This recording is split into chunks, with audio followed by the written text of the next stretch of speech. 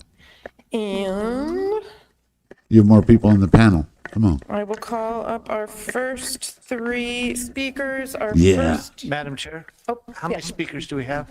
Oh, Good question. there are 8. So they 8 each have 3 speakers. Indeed, Is Juanita there? What? Oh, she's in the. Our first 3 speakers, first will be Trista DiGenova, who'll be joining us telephonically, followed by Lori Moore, followed by Corey Stevens. Fuck it, hey, I don't know who they are, but we're rooting for them, right? Ms. Trista DiGenova, are Trista you off over the phone. on the line? Yes, I'm here. Great. You have 3 minutes. Okay, I am here today because my District 7 supervisor has failed to respond to more than a half a dozen formal requests for assistance in securing the return of my service dog, Dr. Baker, who was cruelly, unlawfully, and unconstitutionally seized by PAC and the Sheriff's Department over 2 years ago now. Due to this lack of response, I'm formally putting this board on notice that you will be included in my civil action for failure to intervene in documented misconduct by county employees, and again, doing your job for you.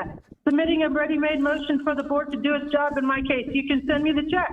By the way, I just filed an emergency motion in my appeal for a safe return of my service dog. Would this board please support? It's the least you could do. What happened to me should concern every resident of this county because it could Red happen flag. to you. Let's look in there. Home invasion, disappearance into the prison system, taking away your freedom, your family, livelihood, your everything, with impunity. Just think about all the other people rotting in jail or psych facilities right now. But for the grace of God, go I. Maybe this board should give me an award for surviving all this. I will speak at every meeting until the heads of these 3 agencies. Give her a fucking proclamation, guys. You see what she's saying, guys? And the attorney's office. I'm actually going to be there every 2 weeks. Give her a fucking award, a proclamation. You probably didn't give her dog back. She's pissed. Civil conspiracy, a targeted smear campaign. You know, her time's going to run out. Time's up.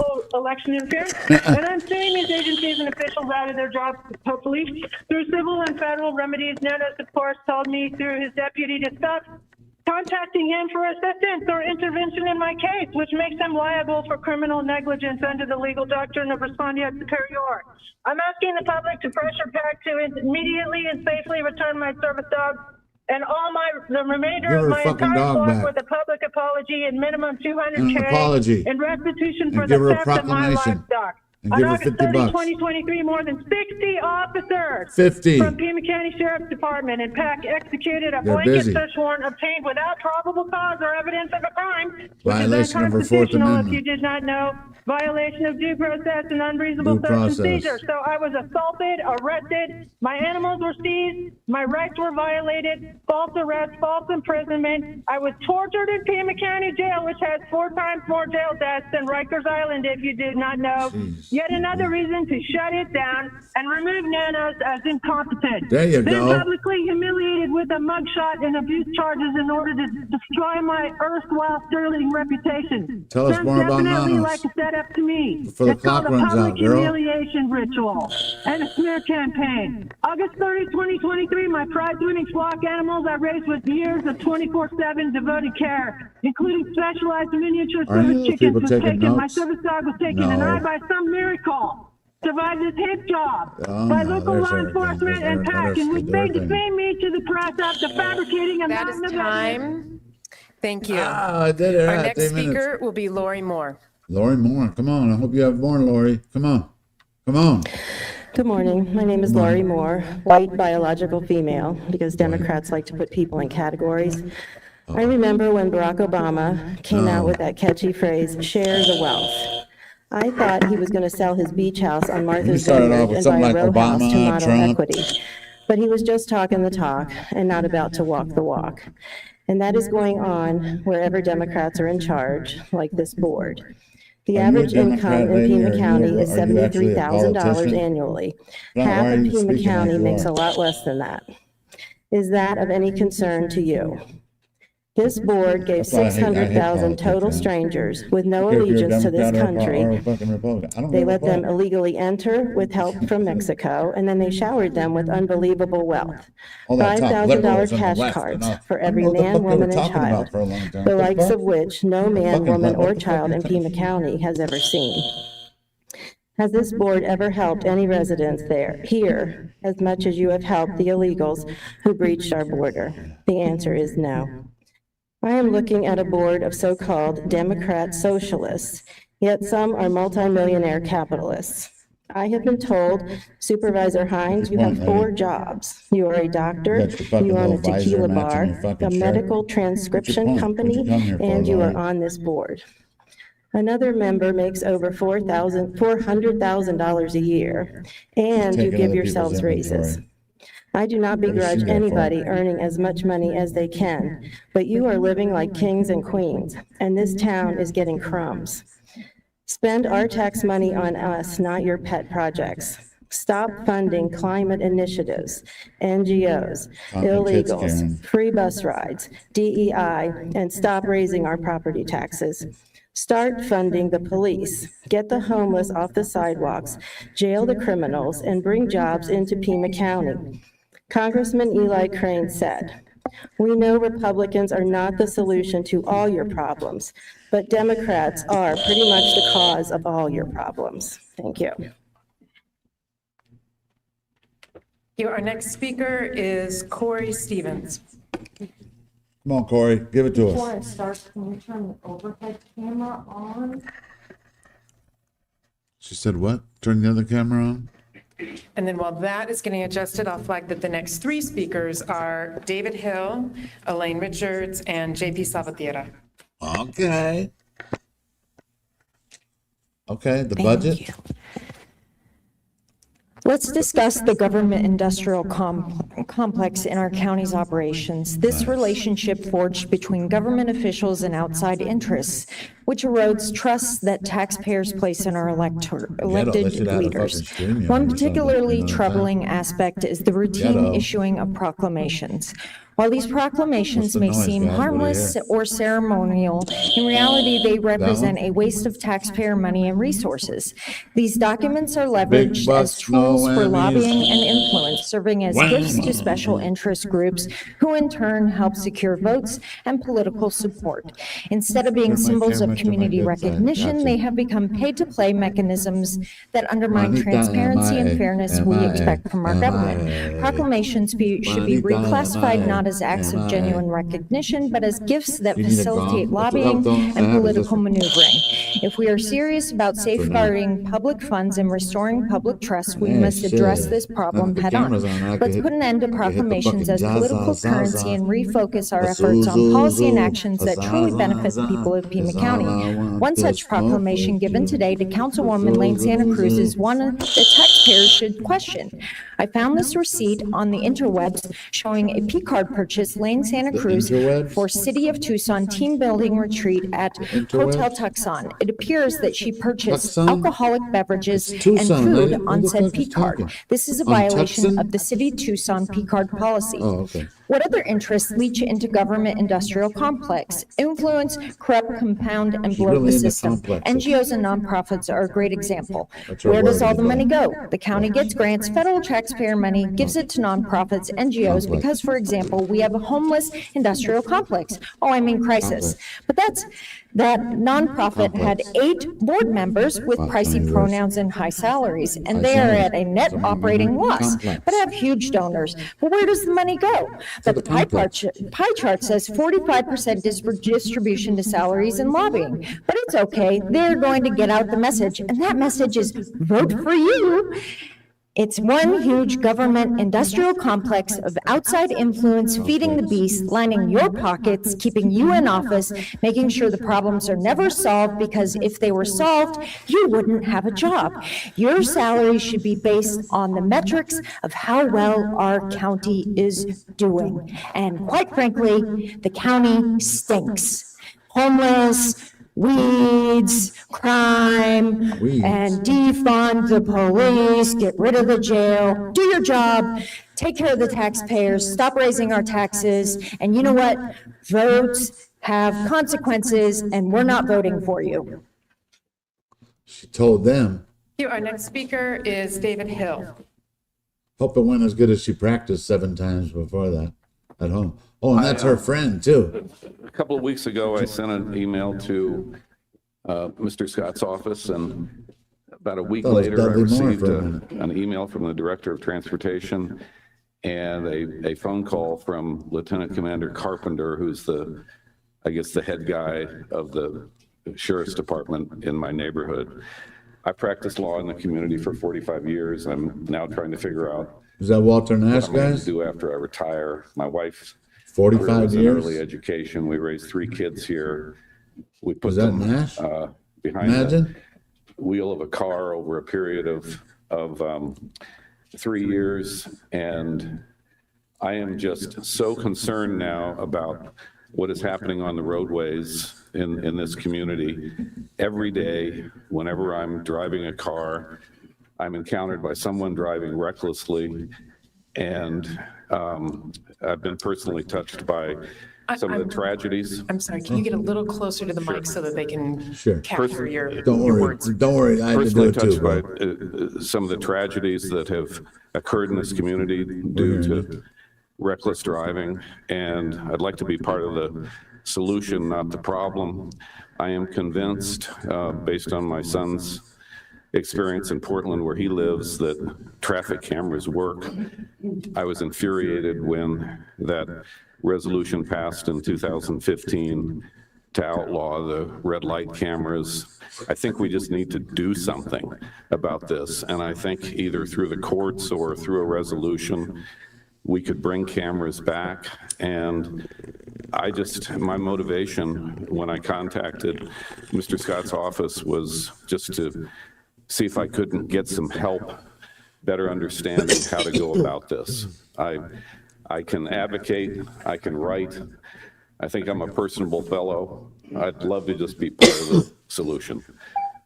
Thank you. Thank you, sir. Our next speaker is Elena Richards. Man, I hope Nanos shows up. What if he shows up with an entourage? Hello, I don't know if it's more or less intimidating that the crowd is gone now, but my name is Elena Richards and I'm a member of the Transit for All Coalition. I'm speaking as a resident of Tucson, born here, but raised in unincorporated District 1, and now a resident of District 5. I got my master's in public health last year at the U of A, and I worked as an unpaid intern for almost a year at the county health department. My official title was Bike and Pedestrian Program Intern with the Racial and Ethnic Approaches to Community Health Program, which miraculously wasn't cut despite being funded by the CDC. I'm also here to urge you to support transportation safety. It's emotional. Tucson residents are literally paying more into our region's mobility and connectivity than we will get out of it. There have been over 30 deaths in this metro area, or accidents that have resulted in injuries in our metro area alone. We are currently looking at triple the fatalities on our roads compared to last year around this time. The design of our environment influences our behavior and actions. This is true of the RTA-funded Broadway expansion through the city. If it looks like a racetrack and zooms like a racetrack, people are going to treat it like a racetrack, especially young drivers like me, who because of lack of transit, grew up seeing cars as the highest freedom. The safest vehicle to be in on Tucson roads, and any road, is the bus. The RTA Next plan does not require transit for all the significant number of children, disabled people, and older adults in Pima County who can't and shouldn't be driving. County taxpayers whose most guaranteed ride is an ambulance are often in optional or no Sunvan or dial-a-ride service areas. What amount of overbuilt, sprawling infrastructure specifically for people aging out of driving will us young folks have to reckon with in 20 years when we're at the height of our careers? Due to the county's lack of complete streets plans to address traffic deaths and lack of safety on our roads. I'm trying, I promise. I think she... The RTA-funded intersection widening at Sabino Canyon and Tinker Verde is a backdrop to both my upbringing here and my education on transportation and health. That intersection still regularly has congested traffic, and biking on it is terrifying. Where I grew up, a driver's license meant freedom because of lack of other options, but it also meant the most dangerous, risk-taking part of my life was between the ages of 15 and 20 when I was regularly in vehicles with the people who are most likely to commit these traffic accidents. The risk of violence is baked into our road infrastructure and is a public health crisis. I am currently living without a car, and yet the death data shows that the biggest risk to my life as a 26-year-old, as long as I avoid drug addiction, is vehicle accidents. If you want to pull people out of generational poverty, prevent this accidental injury with engineering solutions that are proven to work.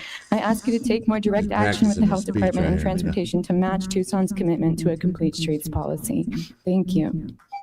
Thank you. Thank you. Our next speaker is JP Salvatierra, and then after Mr. Salvatierra is Dave Smith See what he got. and Joel Hope you Strava. rip fucking Nanos a new asshole, JP. My name is Jonathan Salvatierra. I'm a native Tucsonan. Chair Allen, supervisors, I come to you today with a very sad disappointment in the actions of this board in regard to the canvass of the 2026 RTA Next. Took all of about 73 seconds without questioning, without oversight, without any due diligence. In my mind, I think it was something close to a malfeasant act. You have a duty, you have a responsibility. I had a duty once. You don't get to put down your Hippocratic oath at this board. Our consciences and our due diligence to the public are very critical and important in maintaining election integrity. Free speech follows with the right to vote. Our election integrity is critical. Now, I'm going to outline a point that identifies the pot calling the kettle black. Here we have Nancy Guthrie. We haven't put her to bed yet. She's still alive in my mind. We should pair all effort to identify and to correct any challenges that intervene to find and resolve this crisis in our community. If it was my mother, I would be vehemently upset that the board, right in the middle of this investigation, decides to jump on Sheriff Nanos over something that without correcting anything to the merit of the action, it could be held back until something important is achieved with Nancy Guthrie. This looks more like a political action than an actual effort to resolve some issue. That's defending the public, our right to vote, the integrity of your canvas. I honestly feel that this canvas needs to be opened up, and the right to vote is a blessing to all of us. The act of voting is private. The tabulation is public. Everybody has a right to vote. And We get to it. avoid that or discourage any merit to that by John Brakey, You let me down. in one of the last meetings, came before you and made you aware of some inaccuracies that were not reviewed Look, all with this any blah, due blah, blah, diligence. it's just mumble right there. That's horrible. With due I diligence, you said that apologize. 7 times. I now. feel really distressed over this. Thank you. Uh, Our next speaker is Dave Smith. Dave Smith, come on, man. Hey, good morning, morning. supervisors, both elected and not elected, appointed. That brings up an issue here. Of course, all of you have stood before That the brings up an crucible of issue the here. public to get elected.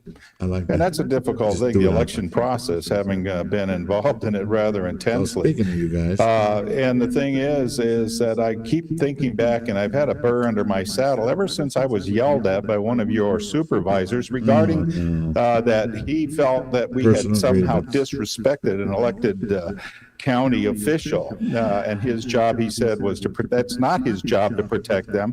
And he chided one of your supervisors as well, an elected supervisor, I might add. It is in fact everybody on that your board job gives to zero keep shits track about of what he's all saying right now. elected They're like officials. letting it go That's in why one ear we've out the been other. desperately hoping you will hold the sheriff accountable, because it is, if you're really concerned about the Nancy Guthrie investigation, We then are. you should be desperately hoping that they will investigate what's wrong with our sheriff, because I was knee deep in the middle of it, speaking as an expert on several networks. Thank and you. spending quite a time at the sheriff's department. Okay, my bad. He's on point now. Talk about FUBAR. Talk about a mess. FUBAR. As we would say in the Navy, you know. Fucked up beyond And all that's the recognition. problem. You have a lot of things before you. Yep, and guys. as elected officials, you've said the oath of office, which is, for instance, you'll enforce the laws of Arizona. As an unelected official, you took the same oath.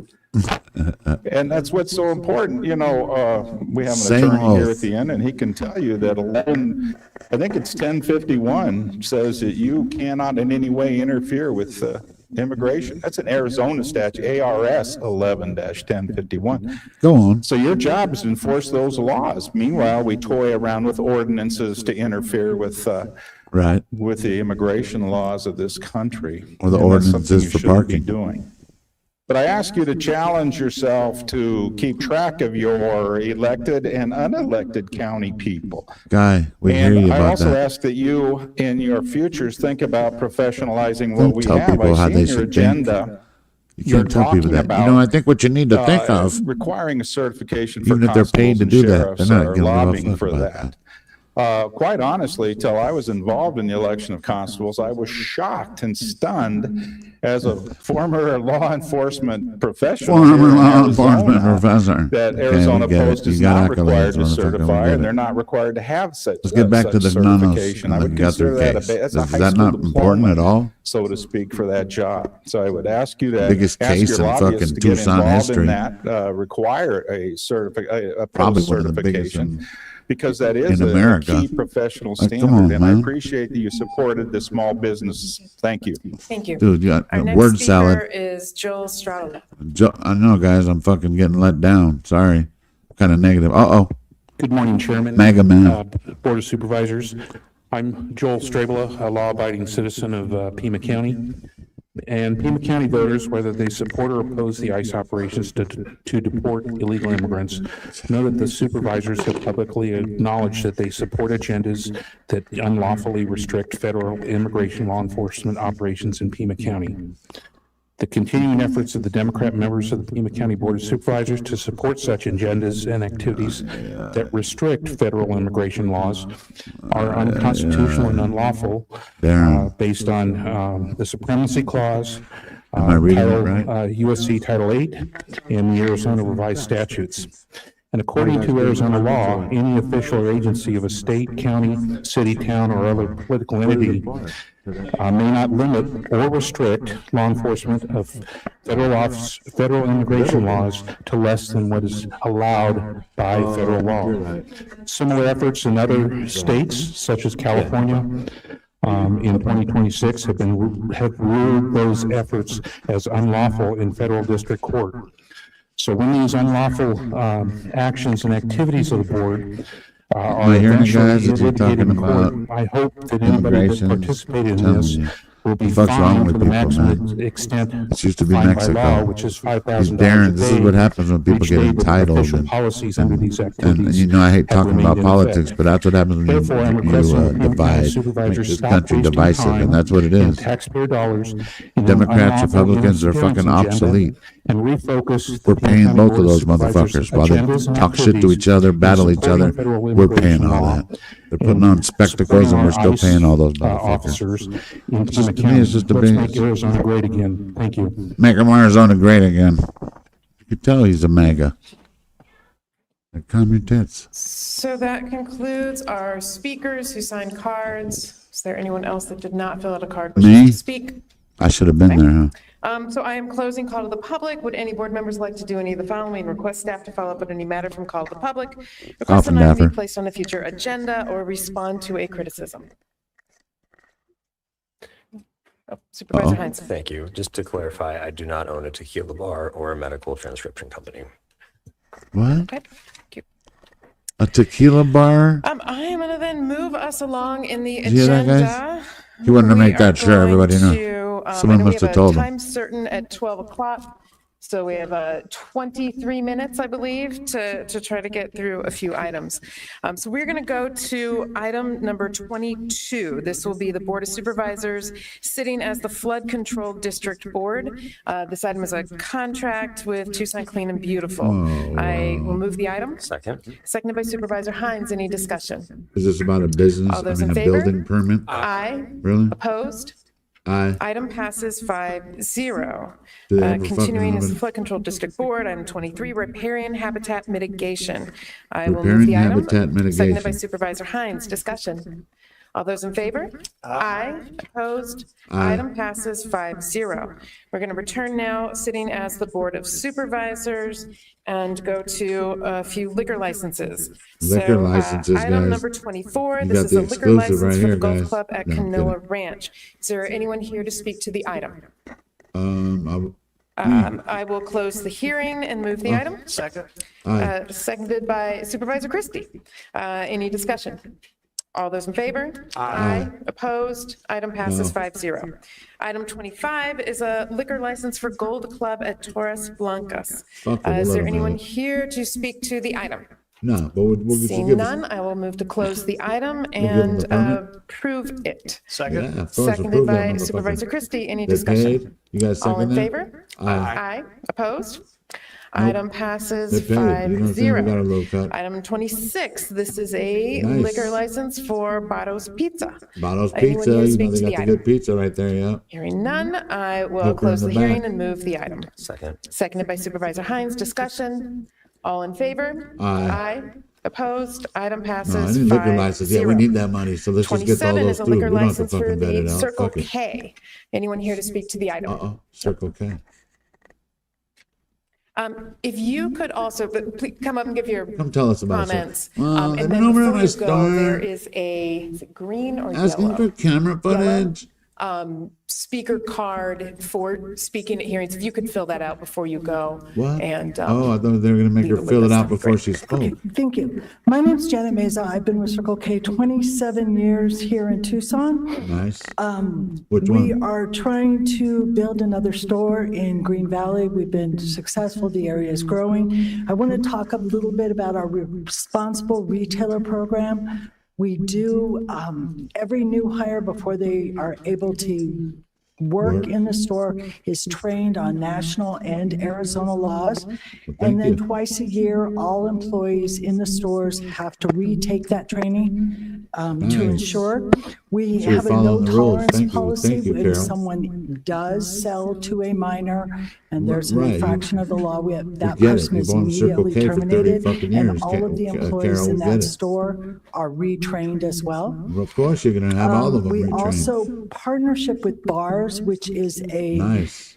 system where bars. they go out and they take 21 to 25-year-olds, so they're not doing See? stings Right, as it's the 20 to legal way, but they're 25-year-olds, so it's not like doing undercover, just underage. No, they're 20 to find out 25, if the flashing their titties, getting a little money. employees are following policy. So Policy, they'll you come know what I'm saying? in, they'll ask for tobacco, alcohol, et cetera. Right. If the employee rings Titty. up the sale or Alcohol, tobacco, grabs the titties. product before they check their ID, then they get a red card, and They get all a of the red- employees in right. that store are retrained again. See, we taught her also well, Carol. monitor scan rates of restricted sales. Right. Which our computer system can tell if they've scanned the ID, Right. if they've typed in the. Oh, we know, Carol. You make sure date of every one of your birth, fucking because your employees do military everything by or the your book. We get it. passport do not have Your that money is your money. We information. get They it, can't Carol. scan those. And then also if they hit an over 40 button. So if I walked in, obviously they'd hit Look an at over that. 40 button. So Yeah, you're those over are the 40. things that we do every single day. And we have We're 101 following the stores in rules. Pima County. I just want to make sure I told the Board of every day this Supervisors is that put to, I've been here doing this practice. for 27 years, and I'm going to do it for probably 28 years. Thank you. Thank you, Carol. Any questions for our guest? Our guest. With that, then I will close the Fucking aye. hearing and move the item. Second. Duh. Seconded by Supervisor Hines. Any further, Supervisor Christie? Any further discussion? All those in favor? Aye. Opposed? Aye. Item passes 5-0. Fuck it, we pass everything in this motherfucker. Just put it on the board, we pass everything. No discussion, no nada, fuck it, eh? Orle, we have for fucking, this guy wants to bring Are you sure 20 there's no pounds more of proclamations? Would you like another one? proclamations. I could come up with one. I got some whereases in my pocket. What? Are they watching me live? They're like, do we have any more proclamations? I might be delusional, Was but that maybe Scott? I think we might be able to get through 29 and the special meeting and, Fuck. all right. So Special meeting, is that what that fucking Nanos is gonna for have? adjusting Pima County's 1979-80 base expenditure limit. What? We have a presentation, I believe, from Boring. Finance Director Cuaron. Dude. Who strives to have one of these jobs right here? Turn it over to Director Look, Quattro look in at just a little moment. dude had to But go again, jack off in the what we're bathroom. asking today, and we'll be talking Little with you pee-pee about, is dude, an little Mexican opportunity to dude. go to the voters Little Oompa and Loompa. ask to look at adjusting the expenditure limit Dude, established that by courtroom seemed packed when we got amendment to there. the There's like 3 Constitution in people sitting there, 1980. folks. You'll hear us remind you today that this does not either increase the tax or authorize the increase of any tax levy. Oh, but God, allows us to she has a do little what many raspberry counties in the voice. state are doing. I know. Mr. Quattro. Thank you, Administrator Lesher, Chair Who's Allen, this members guy? of the board. I have the same presentation that we presented at the March 24th public hearing with one minor change, and that is the date on the front says April 21 rather than March 24th. Happy to go Boring. through Oh, it, you're changing a date on or something? Happy to take questions. Too bad Nanos didn't take some depending on notes and board's change the pleasure. If you'd fucking like me to go date. through it, I'm happy to Did you go guys through see it. that shit? Someone, a girl named Kimberly reminded me Supervisor that you go to the Just, fucking public I think website, for, guys. both the public and the media, You if know we what? can I'm clarify gonna have to throw this in there for a minute. why the amount recommended for What the fuck's increase really going was on? was recommended. Sure, of course. It still says If January we can advance the 31st, slide. guys, on the actual Pima County site. Slide 5. How would they not correct that? So this chart here, the black line represents Boring. the county's expenditure limit as it's Who forecasted to right me? now. Because you wanted to The listen. I'm green sorry. line represents our projected green line revenue is- stream moving out into 2045. And as you can see, He's drawing a dick on there. beginning, it's See what you're close in doing. FY '26, and then it FY begins to 26, separate in he's drawing a FY penis. '27, where our Or is that a revenues commercial? would exceed our expenditure limit, which would inhibit the county's ability like an erect. to spend the money that it's currently projected to receive just based on our sales tax collections and our primary property tax collections. And so the purple bar on the bottom is our proposed expenditure limit with the permanent base adjustment. As you can see that it provides the gap between our expenditure limit and our, it provides the county moving out to 2045 to not have to go back to the voters and request this for another 20 years. Blah, blah, to the Elections are motherfucking costly, blah, blah. and so So that's till we why can we're get to fucking recommending the lunch. 70 million. It really provides the county with a nice runway for the next 20 years to be able to spend the money that we're projected to collect. Thank you. Okay. Any other questions for Director Cuaron? No. No? Do you- Is there anyone here in the audience who wishes to speak Really, to Coffin this Daffer? hearing? In the room? And there's nobody there. All right. Are those things that look like they say Then seat I will saved? move to close Reserved? the hearing. Really? Those are And, pretend reserved. uh, Fuck them. And I think it's just closing the hearing, right? There's no Coffin action Daffer? on this particular item. How do you know? So that was our second public hearing. Transparency, The coffin first public dapper. hearing on raising the expenditure limit was held on March 24th of this year. And did they raise The it? board is required to convene to a special meeting to vote on the item, referring it to the voters for the proposed adjustment to the county's expenditure limitation. So to do that, I will be recessing the regular meeting at this time. The regular meeting. That means it was recessed. So now. Thanks, coffin dapper, bitch. This feels silly. That means I am now calling a special meeting to order. So we are now in the special meeting. I will hand it to the clerk for roll call. Supervisor Cano. Supervisor Christie. No. Who's that white hair in the front? Is that Nanos? I know, just kind of. Why is everybody laughing? Did they all fucking smoke, fucking hit a bong right before they went in there? Here. Okay. Supervisor Here. Hines. Present. Supervisor Scott. Here. Chair Allen. Here. Let All the those record people show that all told board them members off, are they present. didn't even affect these No, motherfuckers right here. because we started They're still the giggling. regular meeting with the pledge and land acknowledgement Oh, at the no. regular board meeting, I am going to waive those for this meeting unless Nice. any of my colleagues object. I'm gonna have to object. Okay. No? So we will Aye. now move to item number 4, which is a resolution referring to the voters a permanent adjustment of $70 million to the 1979 to 80 base expenditure limit of Pima County at the November 3, 2026 election. I will move. Madam Chair, Yes. where is that? This is item number 4 on the special meeting agenda. Okay. I'm actually a special police officer. Look, oh, I thought that was Nanos. Ah, it's just another silver fox. Is that him right there, guys? Look at that hair.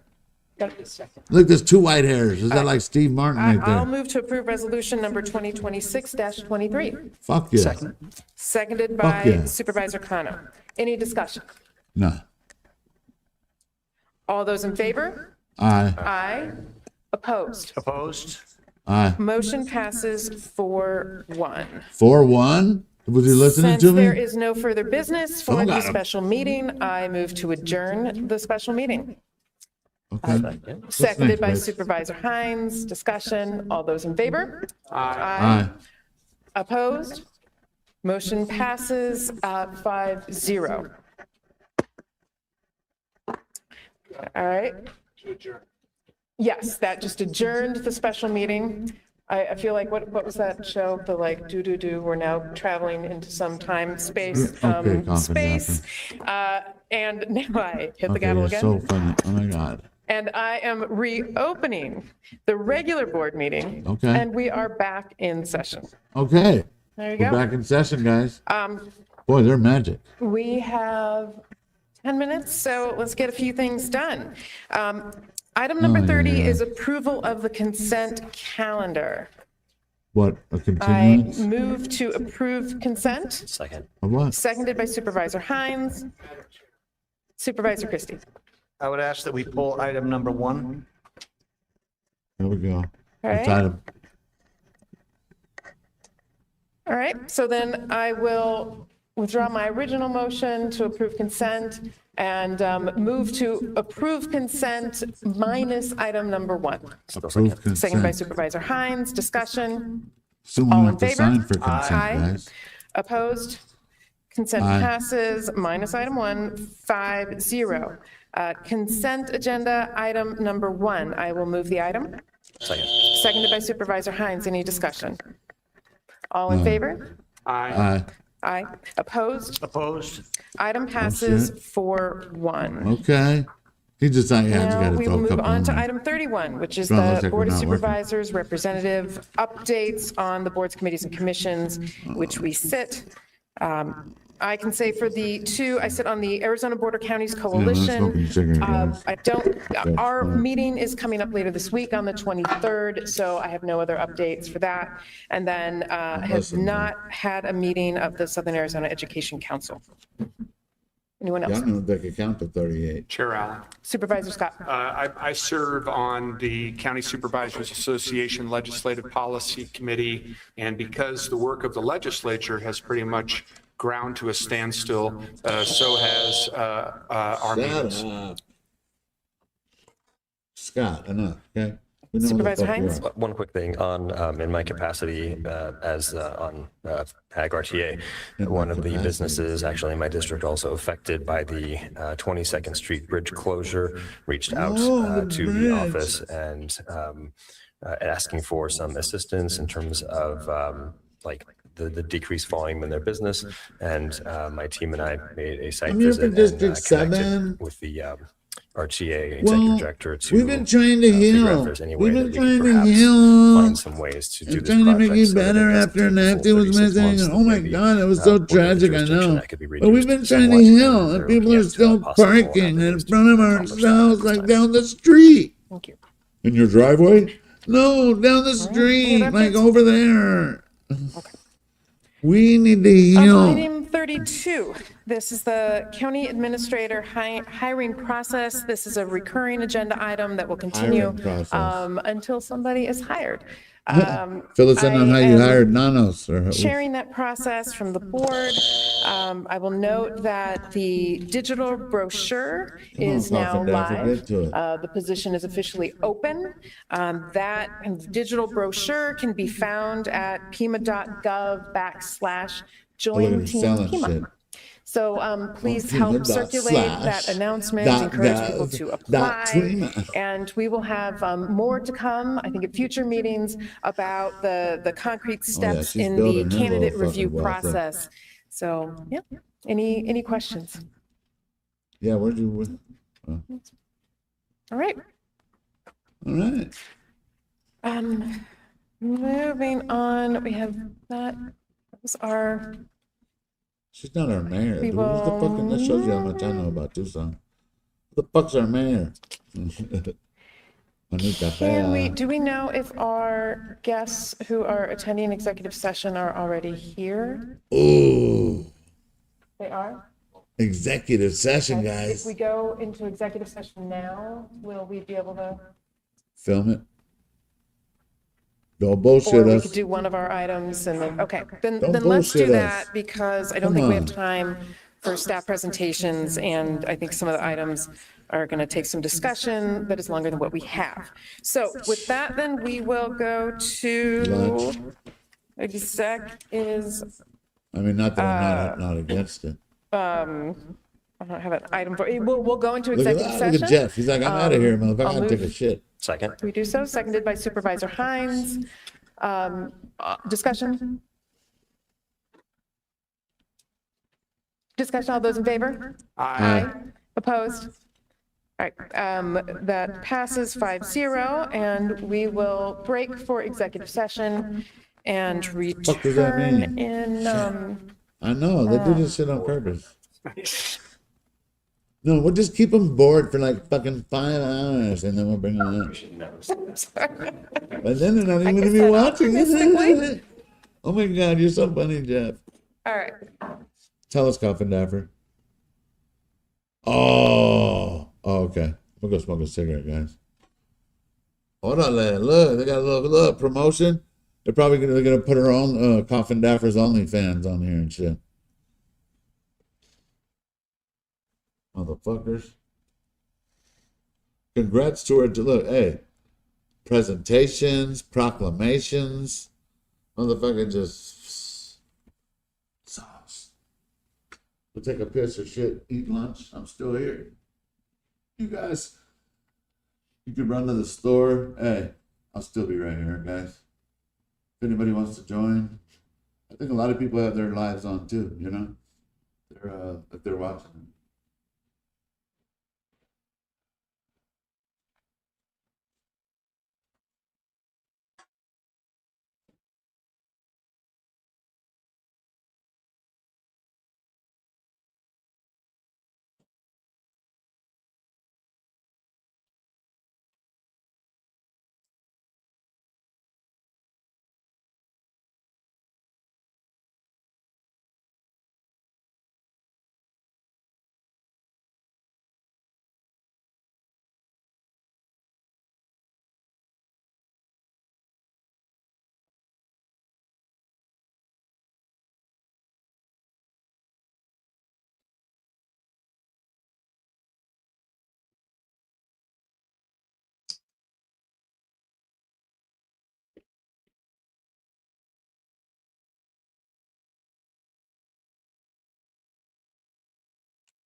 I'm not leaving you guys. I'm still here. Just gonna go smoke.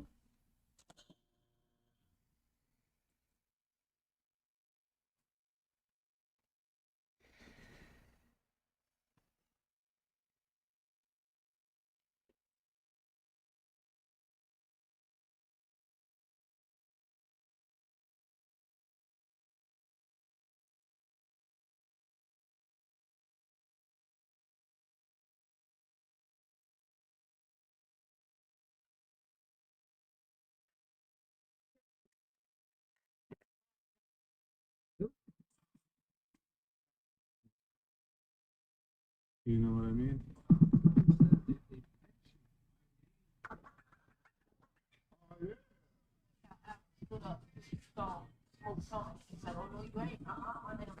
You like Alex?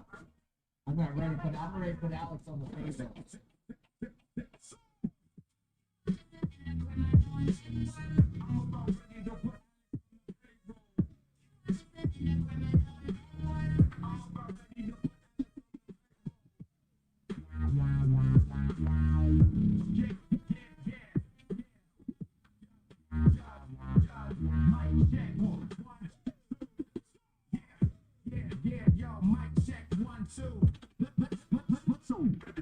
Welcome to the stream where I'm building the vision and chasing the dream. I see you in the chat, trying to grab the wheel, telling me how to move and how I should feel. But this is my house, my rules, my joke. If you don't like the pace at the door, let it go. I'm the captain of this ship, I'm the one in the zone. This is my creative space and I sit on the throne. So hold up, wait. You get loud and you thumb out the hate. 2026, the numbers don't lie. Over 120 million channels under the sky, 30 billion videos. So why you wasting time trying to micromanage me? There's a channel for everyone, a place for your soul. Go find your own lane and give up the control. I'm about ready to put Alex on the payroll. I'm about ready to put Alex on the payroll. The revolution will be streamed. No longer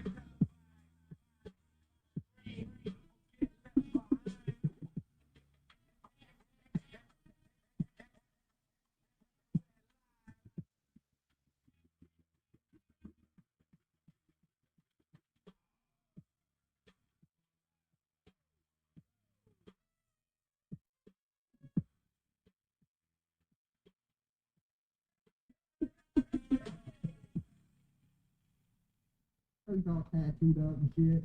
And I was like, man, did he just get out here 6'4" and tall and run up to my window? Who the fuck is this guy? Right? You know what I'm saying?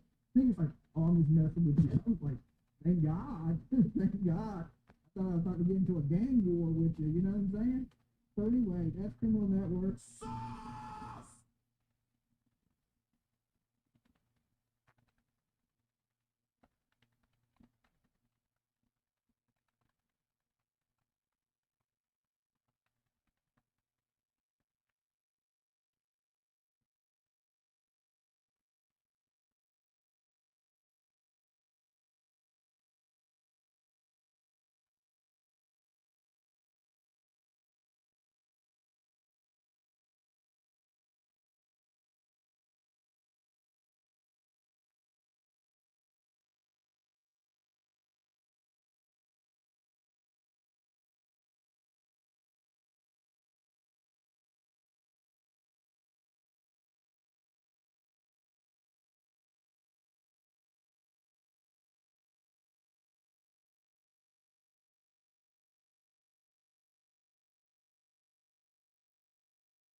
put it back on the thing. Check 1, 2. Can you hear me? Hopefully.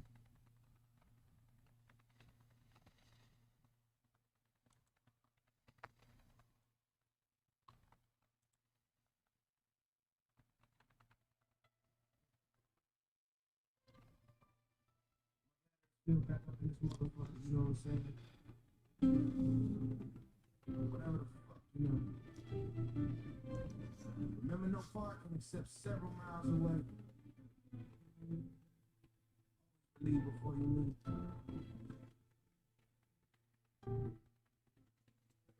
It's for my small black folks. Rest in peace.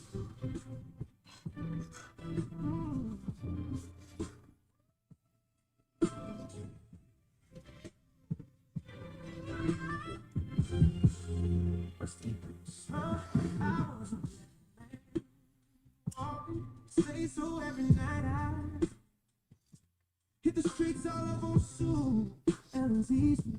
So every night I pray that I don't have to urinate. I think I may have drank too much liquid, bladder filled to the max. Don't know how much longer I can hold it. Pressure building up.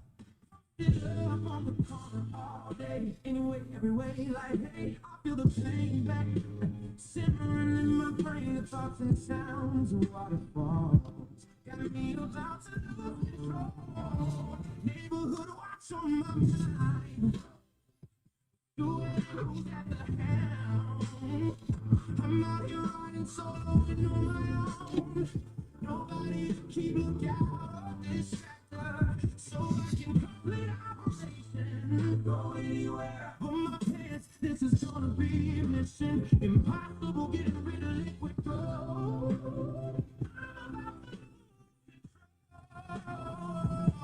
Starting to do the ants in my pants, praying that it goes away.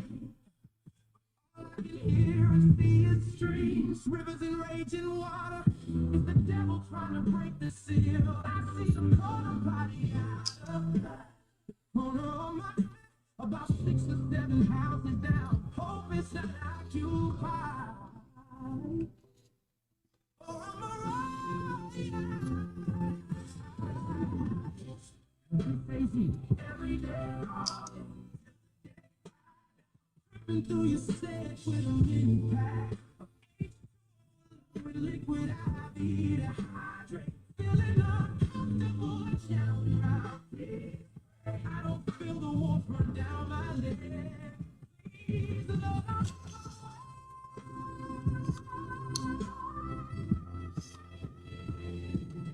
Just in this. Call me agent, double drink too much juice. Thank God I didn't have any prune juice, so I have to take a juice. Shout out to the foreman of the construction crew. Up the street said feel free to use anytime. Said drop a deuce. This time, just don't get caught going outside. The new description of the poor guy would be a black guy, one eye. Rest in peace. No, I'm halfway there. Walking like I was at Disneyland. Headed to my favorite ride. Barely made it up inside.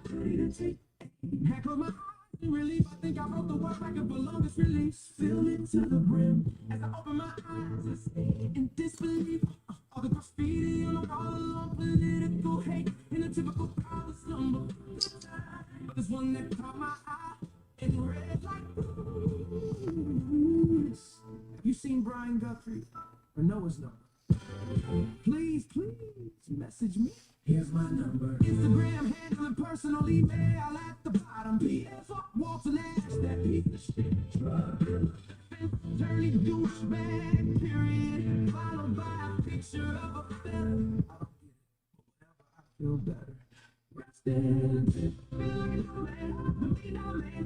To the people of the world, I just got back to my school on the street. After that great relief. Yo, chat, what up? I'm back now. Where we at? Hey, chat, you hear that? Woo, woo. That's the sound of the police. That's the sound of the Hey, shit, chat's going in trouble. Who could it be? Yeah, I took a peek, but it looked water. That's private property. My bad. Yo, chat. Close one, y'all. Was just told us a warning this time and heard Jay and Larson. He was gonna pay the fine if I had gotten cited. Much love appreciated. I'm thankful for that. Chat. Imagine if I decided to run just to get Rodney King and Johnny Block from my heart. The difference is I wouldn't have been high on PCP like it was. That's everything. Rest in peace.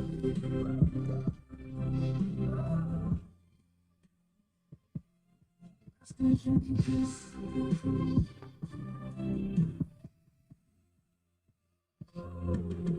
Rest in peace.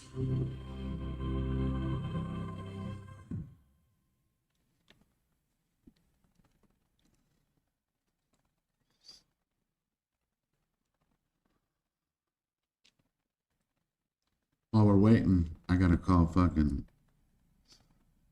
I'm kind of glad I wasn't out to Nancy's the last few days because somebody has a fucking warrant.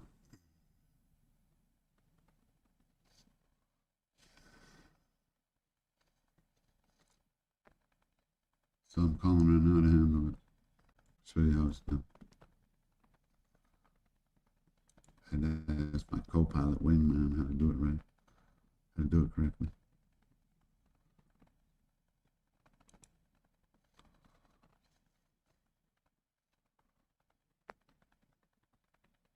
Calm, respectful, cooperative, short answers, no excuses, no arguing, no blaming DPS or the officer. If they give you a date, thank you, I'll be there. Is there anything I need to bring with me? Phone script. Hi. Here we go.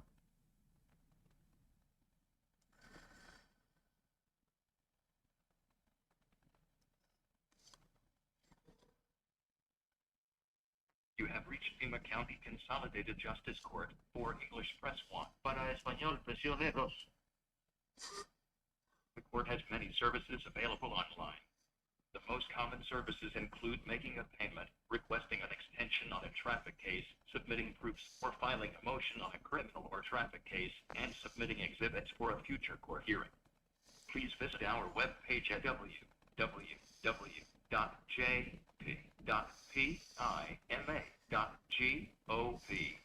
Calls can be monitored for quality control or training. Operator. If you need our assistance with making a payment over the phone, please press 1. If your call concerns a lawsuit, an eviction, a small claims case, or an order of protection, please press 2. Operator. If your call concerns a traffic ticket or a court hearing, please press 3. For payment options, please press 4. 3. If you are calling about a wedding ceremony, please press 5. For all other matters or to speak with a court representative, please press 9. Do we do 9 just in case?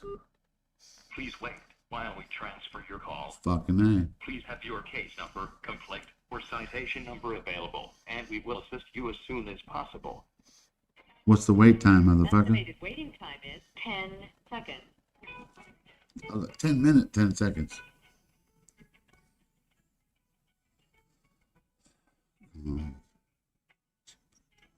Please have your case number, complaint, or citation number available, and we will assist you as soon as possible. You said 10 seconds, but okay.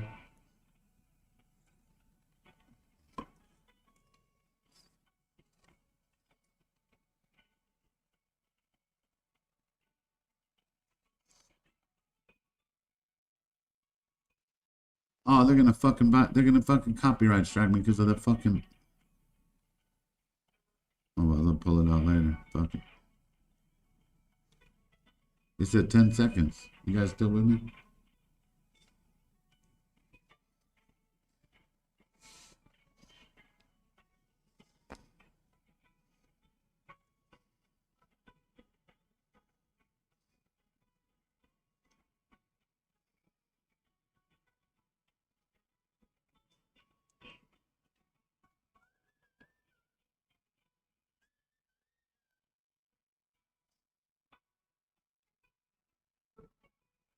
the fuck is Ted? Where the fuck is Ted? Where the fuck is Ted? Where the fuck is fuck?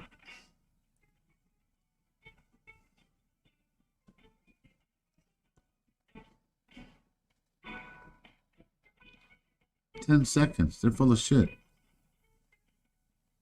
Anyway, guys, I have a warrant because I was supposed to be in court on 4/14 for my traffic shit. Make sure if I miss anything, you guys.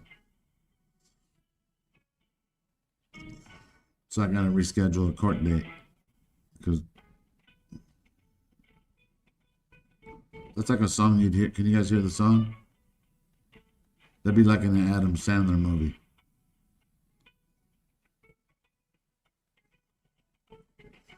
I can't do an Adam Sandler impersonation. I would have tried.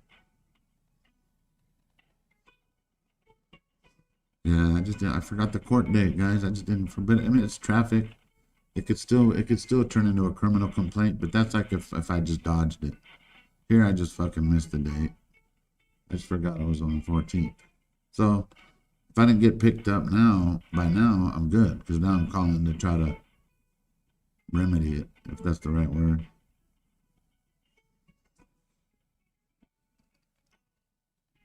I do not own the, I don't even think that helps. I do not own the rights to this elevator music you are hearing. You guys lied with the fucking 10 seconds, man. Come on. Even if you would have said 10 minutes, I would have been like, all right, I'll sit for here for a minute. Hey, am I right? The best ones are like, if you'd like, we'd call you back. Best fucking thing I ever heard, fucking automated. Shit. Ted's actual job? I'm not sure. Oh, no, I'm sorry. You have a lot on your mind. No, it's okay. It's just, yeah, it just sucks because I probably won't have my license for 3 months, but that's not even that. I didn't have insurance. I should have, but I just didn't. And I never got in an accident in my life, and I got in an accident like an idiot. But, you know, life happens. Some people don't have cars, period, so I just look at it like that. Ted's a medical supply salesman. Is that what he told you? I'm just saying. We know he does a lot of stuff. Where the fuck is Ted? Where? Come on, man. It's because it's fucking lunchtime over here, huh?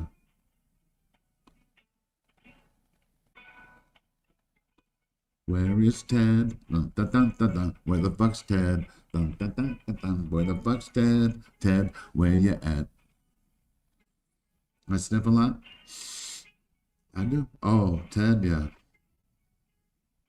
Yeah, like, or what do they say? Like he doesn't even like cocaine, really. He just likes the smell of it.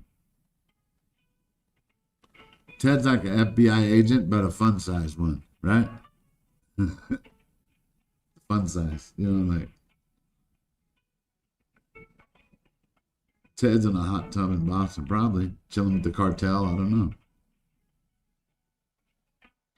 Come on, where the fuck are you? I want. They're gonna wait for this to come back on because it's on their fucking lunch too. Ain't that some shit? Where's Gustavo? Where the fuck's Gustavo? Trav and I are listening while I work from home. You guys are awesome. Trav's awesome too.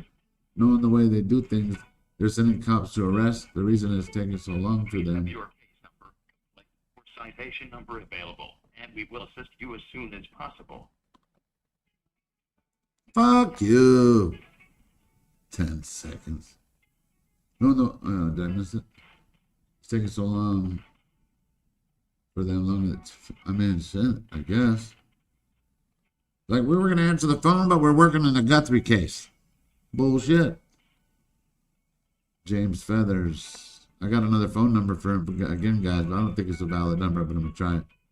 Well, we found his middle name. I think it's Stephen. P-H. Stephen with a P-H. It's cold today. It really sucks that shit snowballs. It takes a lot of money to square away. Gets raked through the girls, fingers crossed. Yeah, I know. It's good. I don't know. I looked. It's probably going to be like $1,100. And I just have to just make payments, you know. Hey, Gustavo's related to me by my mom's side. Is he? Crazy, Alex. My sister seen him and said that's Martha's son. Small world. Good. I never got to say bye to him, but I'm sure, does he go out there on Fridays all the time, Minerva? Because I want to see him again. People, I don't know if at first you guys saw it. There was, I guess when I parked the camera, right? Well, I don't know what I was doing, but I parked it, and they're like, oh my God, why are you filming that disabled person? What are you making fun of him? Motherfuck you. Some people are so fucking ignorant.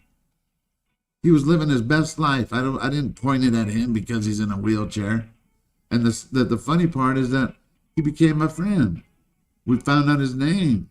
And his name is Gustavo. Am I right, Minerva? Because we guessed it, and it took us a minute. But we guessed it, and we knew it was the right name. Even some people, when they're nonverbal, there's ways to communicate. Justice Court, can I help you? Yes, hi. Good afternoon. I need help with the citation from the Arizona Department of Public Safety.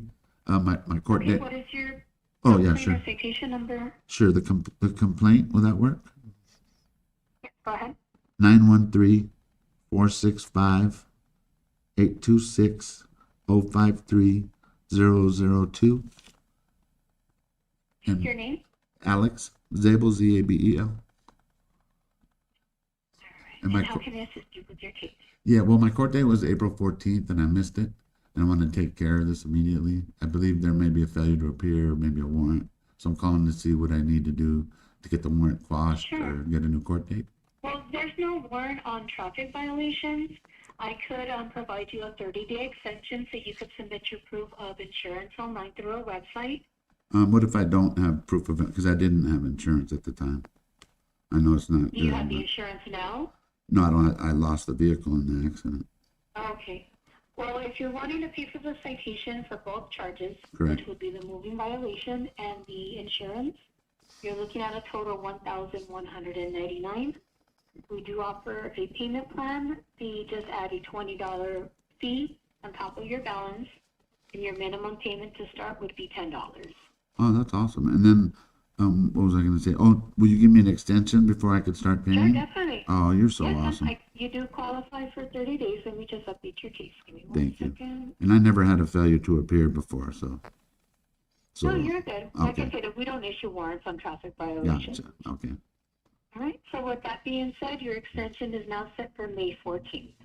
So it's on May 14th. And then for the payments, is that already set up? So if I was online, I could make payments No, so you would Call have in? to call us back, or we could set up the payment plan now. on this number. Yes. You're awesome. And what was your name? My name is Letty, Lety. Thank you, Letty, very much for your help. You're welcome. Have a good day. You too.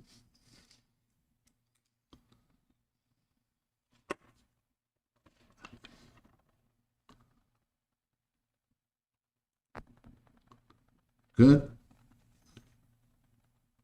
When I was looking up on Copilot, it said you might have, it said most likely you have a warrant, but it just depends. And she said no. It just depends on how picky. California, it would have been a warrant for sure. So yeah, I'm not, and I wasn't looking at any. Only time I would be looking for jail isn't because of the charges. It'd be because of the failure to appear, which is like 60 days, something in jail. I mean, if they really want to enforce it. That's why you have to get in front of it and call. My dumb, I knew it was in April. I just didn't know what the fucking day. Do I have to hit refresh, you think, on this motherfucker? Or no, let me check. No, it's still live. Right? Oh, okay, yeah, it's still live. Hey, did I call it though? Copilot told me how much. About how much for it was a moving by, or no, it was a failing to yield left, because remember I got hit, but like I told you guys, it was my fault. And I don't even remember the whole thing, but I know that I was at fault. But I was turning and the car gone. She goes, do you have insurance now? No, I don't have a car. Can you guys hear me okay? Hopefully. I'm going to have to move this forward. Your mom, you sound like a robot. You're Charlie Brown.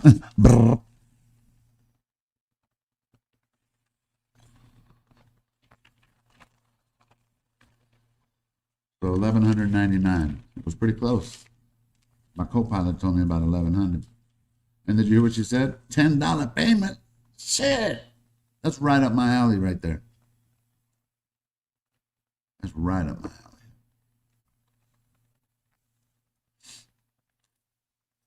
Are we still waiting? Okay. Oh, so being we're doing that, let's go to. How do I open up? See if I can open it. I have to stop this one. Hold on.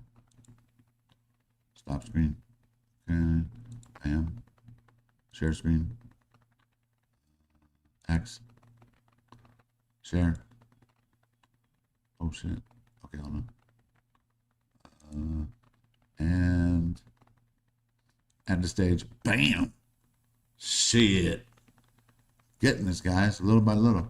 So anyway, I want to show you guys this. I'm sure you guys have all seen it. Someone just reminded me today, so I posted it again. There we go.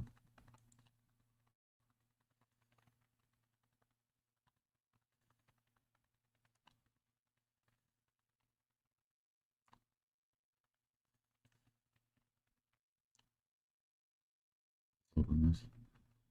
But if I open it, hold on. Here it is, guys. Let me see. You guys see it, right? I'm pretty sure. Let me see. And check. Yeah. Okay, you guys can see it. Is it small? Is it hard to read? Alex, do you want to go? Where? To the flea market? I was there that day. Alex in an accident. Where's Alex? I don't know. I'm okay though, guys. It just scared the shit out of me. I never gotten in an accident before, which is, well, you know, it was kind of like, I don't know. It humbled me, really. I've never been in an accident. I'm a good driver. I've avoided a lot of accidents, but it happens, right? But these fucking signals, I mean, I'm gonna, you know, I don't want to, because then I start blaming other things. But those signals fucking suck here in Arizona. Jamlar said that he's getting word that Nanos will be handled in private. Today, he was just supposed to turn in the docs they asked him for. Right, but I was hoping that they would at least read it, or I don't know how that works. Casino del Dolbengo. Are you going to do a live stream, just you again at nighttime? Maybe. Let's just see if this goes, and then, yeah, I'll come back later. But is there anything new to talk about? Oh, let me show you guys this, though. You know, because, you know, there's so many fucking different things in this case. It's nuts. But you have to remind yourself that, look, you go to this public fucking website right here, or, oh, it's on the next one. But, and of course people have pointed this out, but come on, guys. This is on the fucking public Pima County website. Report filed. 131. 7 p.m. What the fuck? Nothing happened at 7 p.m. East Skyline Drive, guys. I looked this up. This is 2 miles from Nancy's house. What the fuck happened on Skyline? Whether she's Savannah's mom or not, they're not going to implement a fake street. Description: the Pima County Sheriff's Department is urgently requesting your assistance in locating Nancy Guthrie, 84, who was last seen. Motherfuckers don't even know how to word shit right, do they? Have tarded motherfuckers working even in there. 84, who was last seen on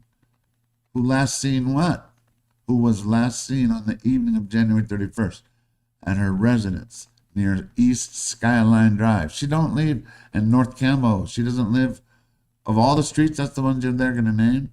If you have any information, please contact the Pima County Sheriff's Department. 7 p.m. What the fuck is that all about? Anyway, these things have been bothering me, and I'm like, what the fuck? And someone else brought it to my attention, and it just rage baited me. I'm like, if he's saying he didn't do anything fucking wrong, we know he was lying, but go back and fix his shit at least, man. What the fuck's wrong with people? Anyway, we close this. Stop screen. Mira. Mira. And then,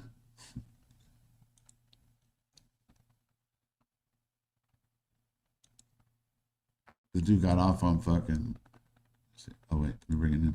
And, uh-oh, you guys, we missed Nanos. They're talking. Oh, I'm kidding. Oh, Minerva. His name is Gustavo. Ain't that some shit, though, Minerva?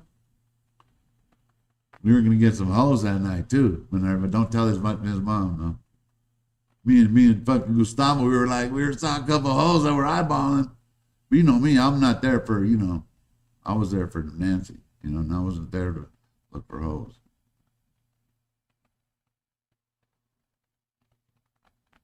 He was a good dude. And he's related to me almost, because if he's related to Minerva, yep, his name's Gustavo.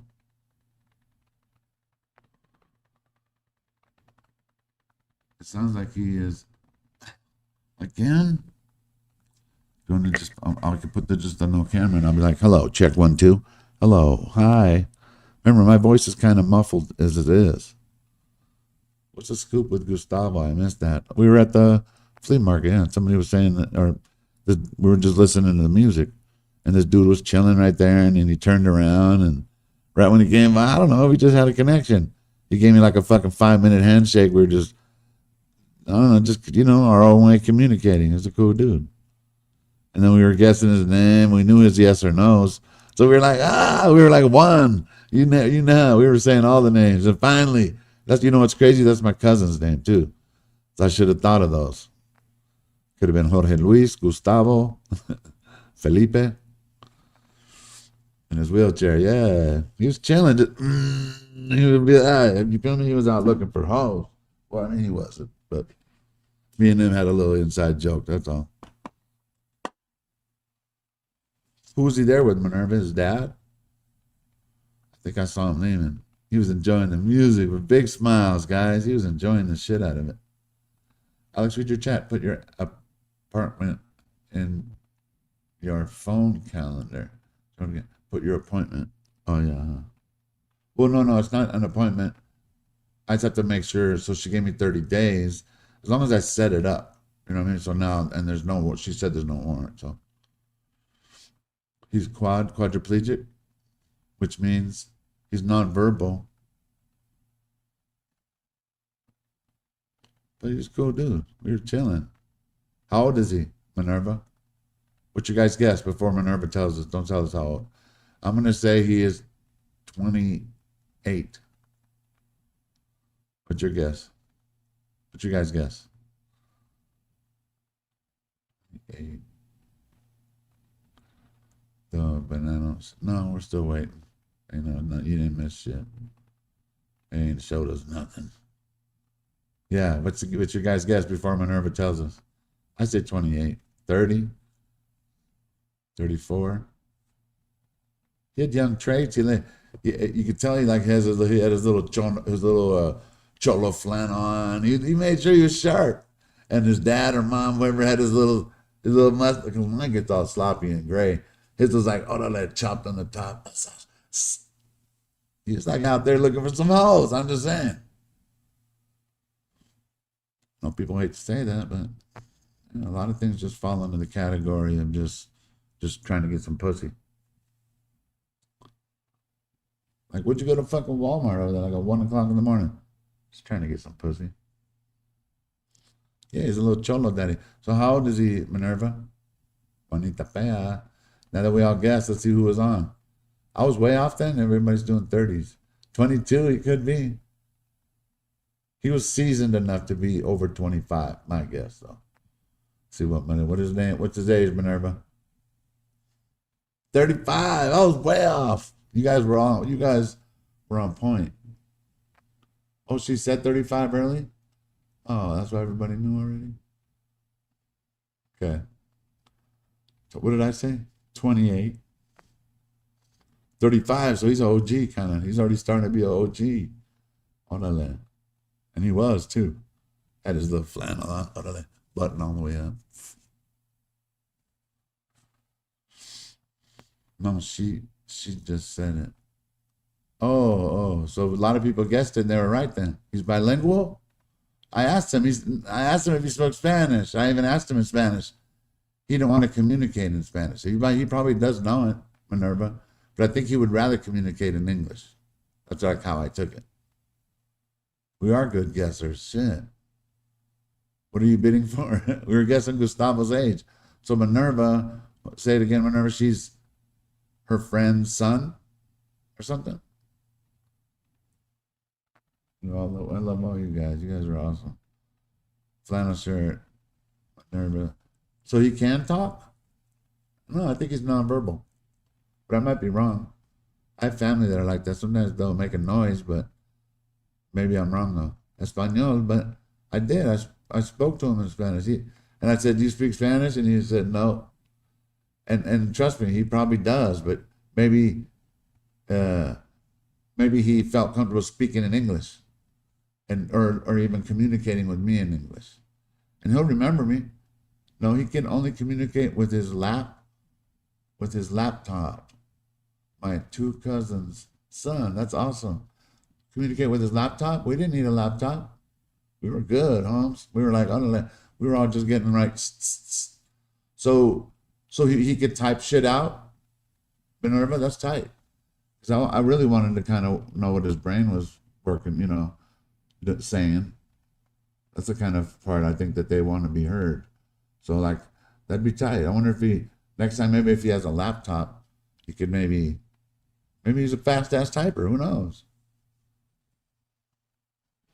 Alex, do you see subscribers chat? Or just members? All subscribers. It's free here. The only time I do members only is, and I don't even like doing that shit. I just do it because the other day I was doing weed shit on there and it was just like a test run. So I was like, fuck that. I'll just put it in. That way I didn't have to delete it. But no, it's this. Everything I have is always going to be just for subscribers. You don't have to pay for anything here ever. Whenever second cousin, remember all the gates. Yeah, you feel me? Come on now, Lena. What did I get to? Like at least 1,200. How many different gates? Who else has done that? That should be a record. I have cerebral palsy. Cindy, I have cerebral palsy myself, and I'm a huge advocate for those with disabilities. Same here. I have family with disabilities.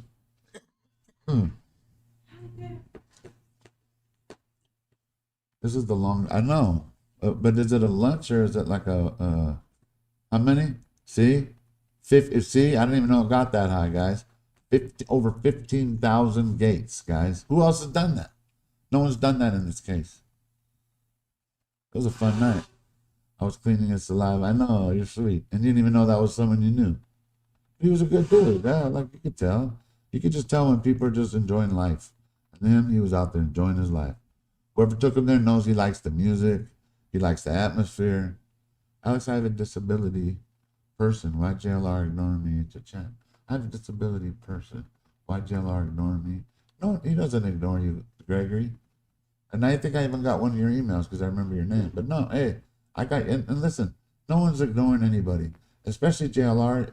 I get more emails than I can even read now. And I'm like, where's my camera? I'm like this to JLR, So imagine how many emails he gets, you guys. People are emailing me, telling me what I need to tell JLR. Yeah, I see you, Nancy. Gustavo is one of our new friends. Okay, hey, Minerva, but don't say it yet. Don't say it yet. What's his last name, guys? Don't say it, Minerva. Gustavo, is he Gustavo Adolfo? What's his middle name? Don't know it. Let's guess his last name, though. Yeah, that's not doxing anybody. What's up, Jen?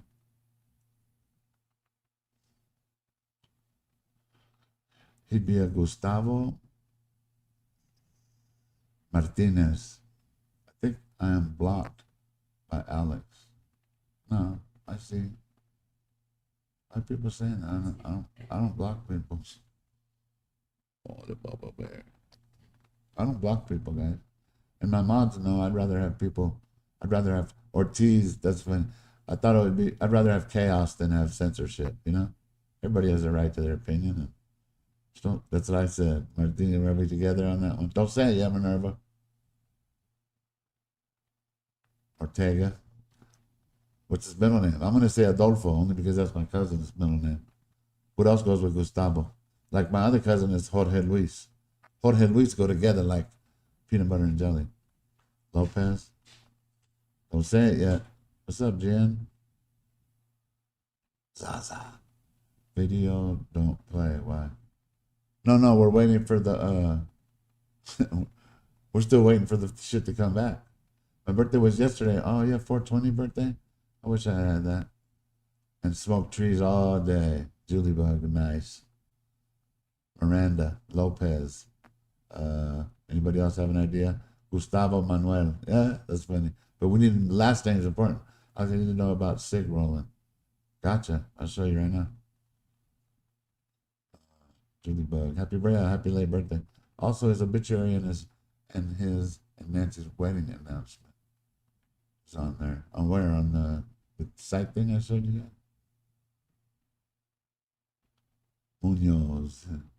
Munoz or Nunez. Martinez. All right, what is it, Minerva? Rodriguez. I mean, that's it. No one said Garcia. He could easily be a fucking Garcia. Gustavo Alejandro. What was the last name though?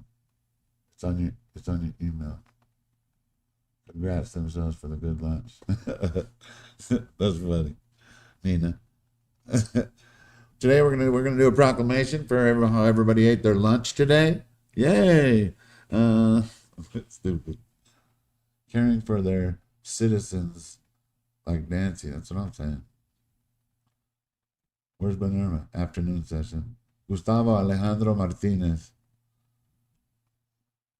You probably did a quick search. What if that's it? Soto. None of us were in the S range. No Saldana, no nothing. We knew it was a Mexican name though, for sure. Soto. That's our new friend right there. There was a lady the other day that said she's been doing chat rooms for years and she was blocked by Alex. I told her I found it odd because I didn't think you'd do that. The only time I block people, I mean, if they're like those dudes that are trolling us, but other than that, sometimes I even go back in there. Where are you guys talking about? On YouTube? On X? If it's on YouTube, I'll go on there and delete everybody again. Delete all of them. No, I was so wrong. Are there lunch and no one spilled drinks? We're going to have a wait for Nanos to go to the gym. One Direction. Yep, the one and only. The one that got away. Santiago Sanchez, you guys are late to the game. It was a Soto. Alex, does Fat Riddell have an email you could give me? He might even be in the chat. I don't want to give his email out, but he has his own page too. But I'm pretty sure he wouldn't mind. My cat Milo's birthday is today. Turn 4. Jalapeno, that's my daughter's cat's name. Jalapeno. I think her name was Carol. Who? That I blocked? I'm late to the stream. Any chance of a little recap? Well, Mrs. G, you missed it, right? Nanos goes out there. He starts telling us, starts answering the questions, right? And then the supervisor said, Nanos, can you please calm down? And he fucking flashed. So he runs to the fucking podium. He gets tackled. He got tackled by 2 guards, right? And then this other guy's down here, and he's like fucking, he grabs Nano's leg, and he's like pulling his fucking leg. He's like, kind of like I'm pulling yours.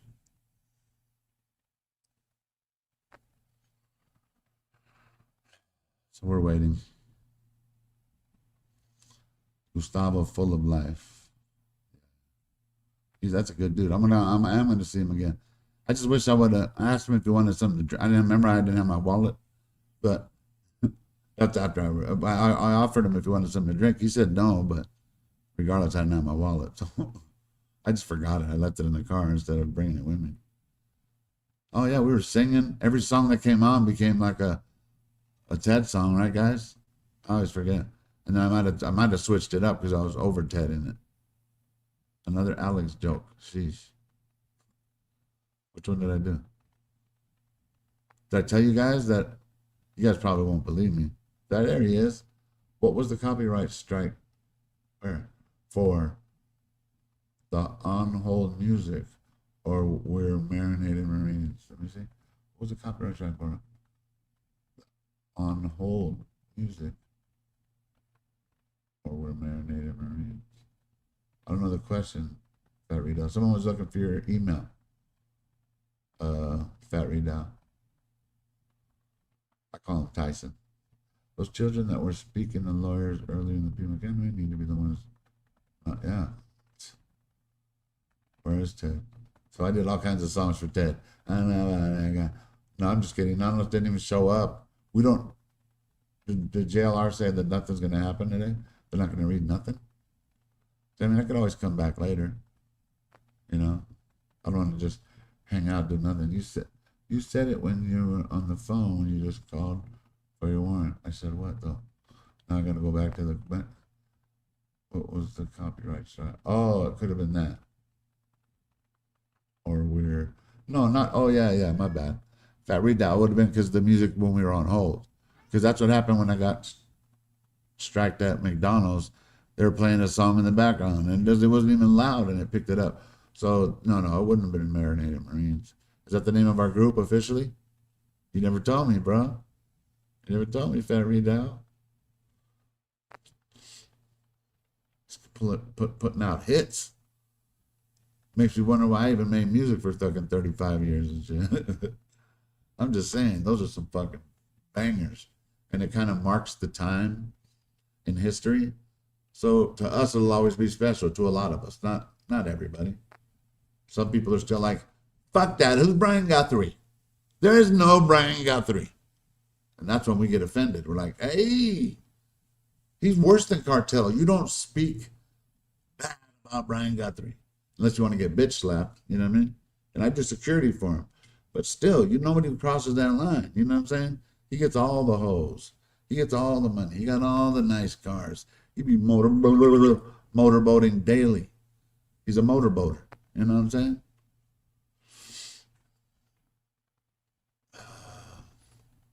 Sauced soldiers. No, it's minority. We like that minority, or what is it? Marinated Marines, only because Cajun Navy thought they were the shit. Let me see if I had that. Let me try that. See if James number. Did I save any?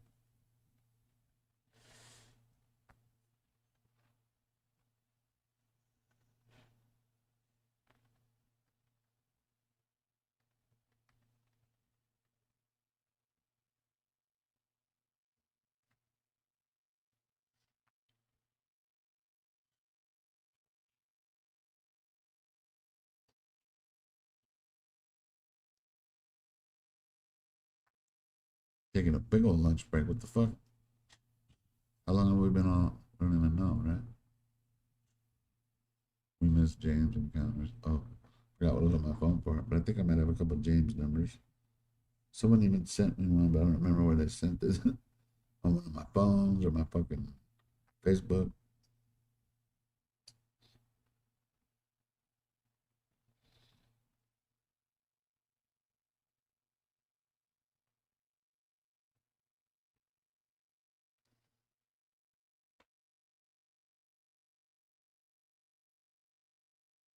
Hi, if you record your name and reason for calling.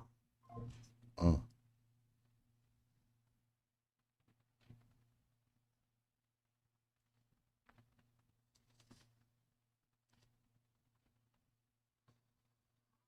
Hi, if you record your name and reason for calling, I'll see if this person is available. Alex. How you doing, James? Thanks. Please stay on the line.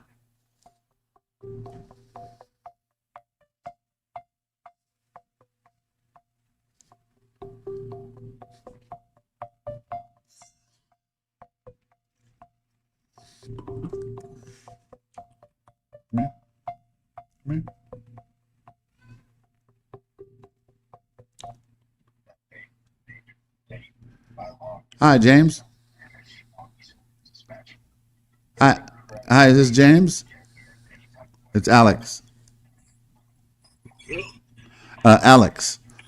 We met, what do you want? We met on, can you hear me? We met on Escalante. Hello? Yeah, is this James? Can you hear me? Am I on mute? Sorry, bro. Hello? Yeah, can you hear me? Yeah, I was looking for James.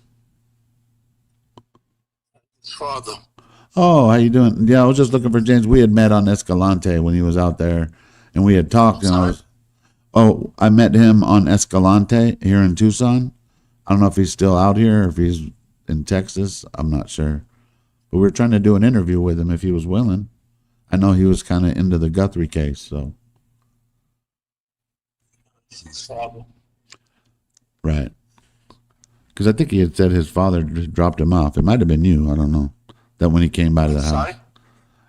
When he came to the house, he came to Escalante.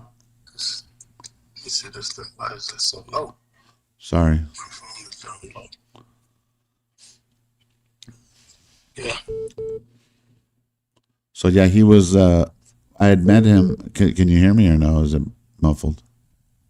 I still can't hear you. Let me see if I can get it up now. Hello? Yeah. Still low. Can't hear me? I don't know why it's low. Shit. I'll call back. Then Jacob's calling. Hold on.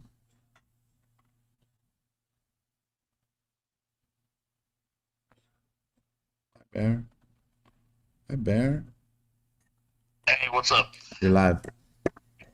Oh, Yeah, because we were at the court. hello. What's up, everyone? I didn't know you were live, man. No, you're good.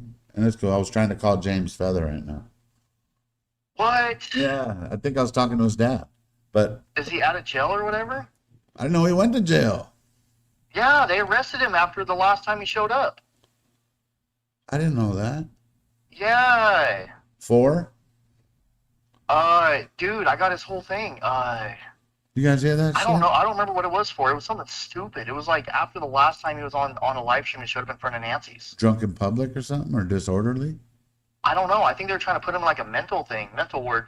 I had some guy. Who's just drunk? He's a sleuth dude, and he's like he pulled up everything, bro, on James Feather. His whole life story. And he lives in Texas, right? I don't remember the exact address he had. Yeah, but if you have that info, maybe you could shoot it to me eventually.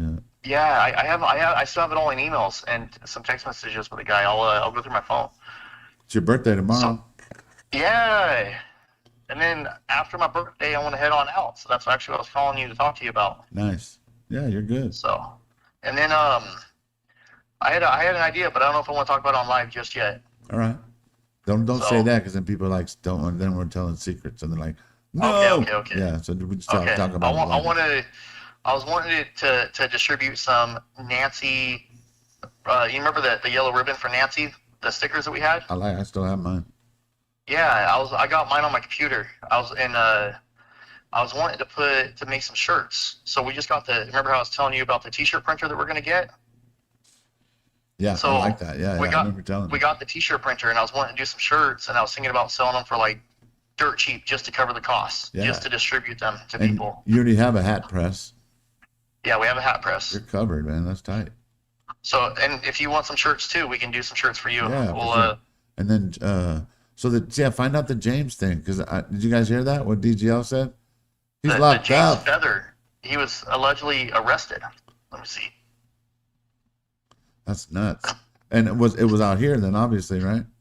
Yes. And, yes. And it was. Do you know if his middle name's Steven? I believe. Let me see. I'm trying to see if I can find it in the messages right now. Oh, okay. Thanks, man. Okay. Okay, this person actually connected. Okay, James Feather may have seen a little nuts and maybe he was drunk or something, but he was right. If Nash is involved, he likely knows who is. He was talking because James Feather kept on talking about Walter Nash, right? Right. Ironically, Walter Nash and Sheriff Nanos are really close friends. I heard that too. So, this guy actually, he has a lot of dirt on Nash conflict, the drug court, because Nash does the Mexican drug cartel. Drug lord pleads guilty in Arizona, Colorado smuggling, and Walter Nash covered all that, right?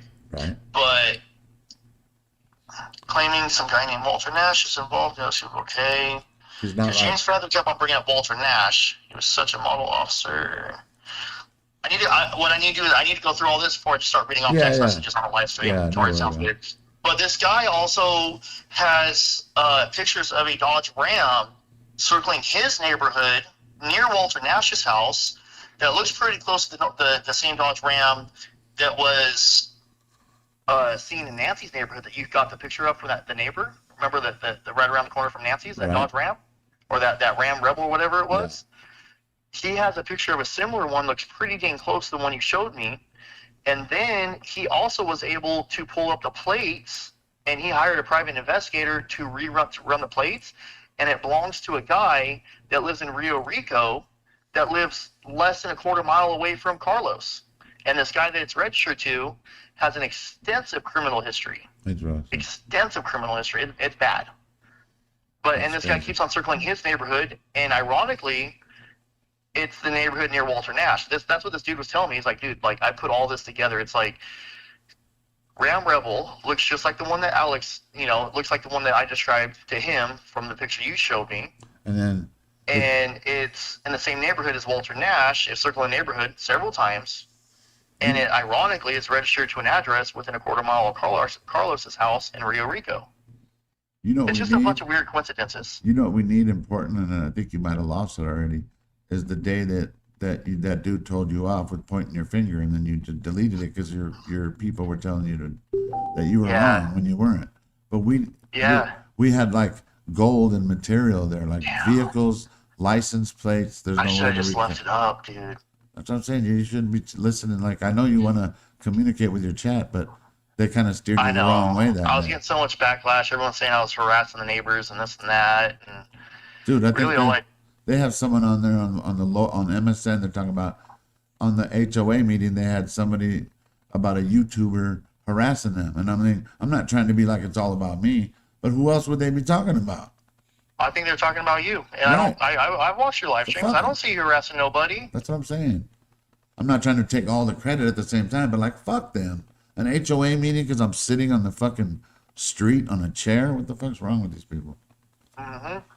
You're exercising your First Amendment right in a publicly accessible area. Freedom of the press. In an area that an 84-year-old woman was stolen out of her house and most likely murdered. Yeah. So this is DGL, guys. Following him on Dad's Gone Live if you're not already. I appreciate that. Yeah, of course. Always.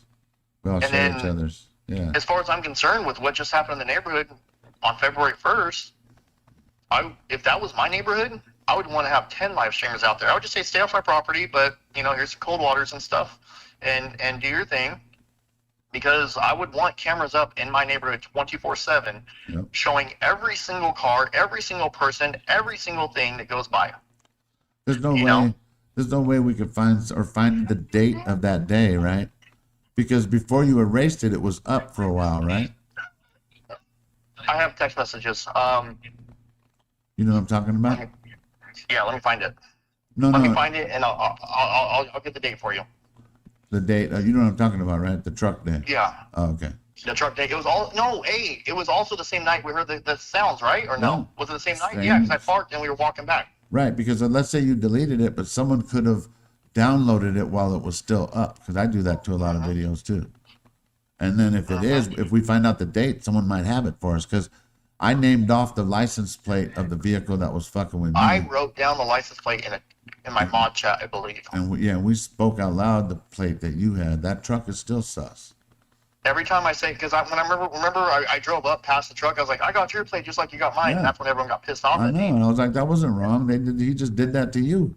I should have kept it, dude. And then but I let everything into my head. I woke up the next morning and all over the internet, that's all I was harassing the neighbors. And I was like, man, I felt like a piece of crap, dude. Because they know how to get to you, just can't, like people do that to me too. But on that time, it bothered me bad. I tried to tell you that you weren't in the view. I'm like more of a voice of reason at the time. Where like you weren't in the wrong. That dude just pulled up on you, man. Even like how you backed up to him. That's what I would have done too. What the fuck you pulling up behind me? I backed up, so I thought it was a cop. I was like, hey, how's it going? I was gonna say, how's it going, officer? And I realized this neighbor. I was like, hey, how you doing, man?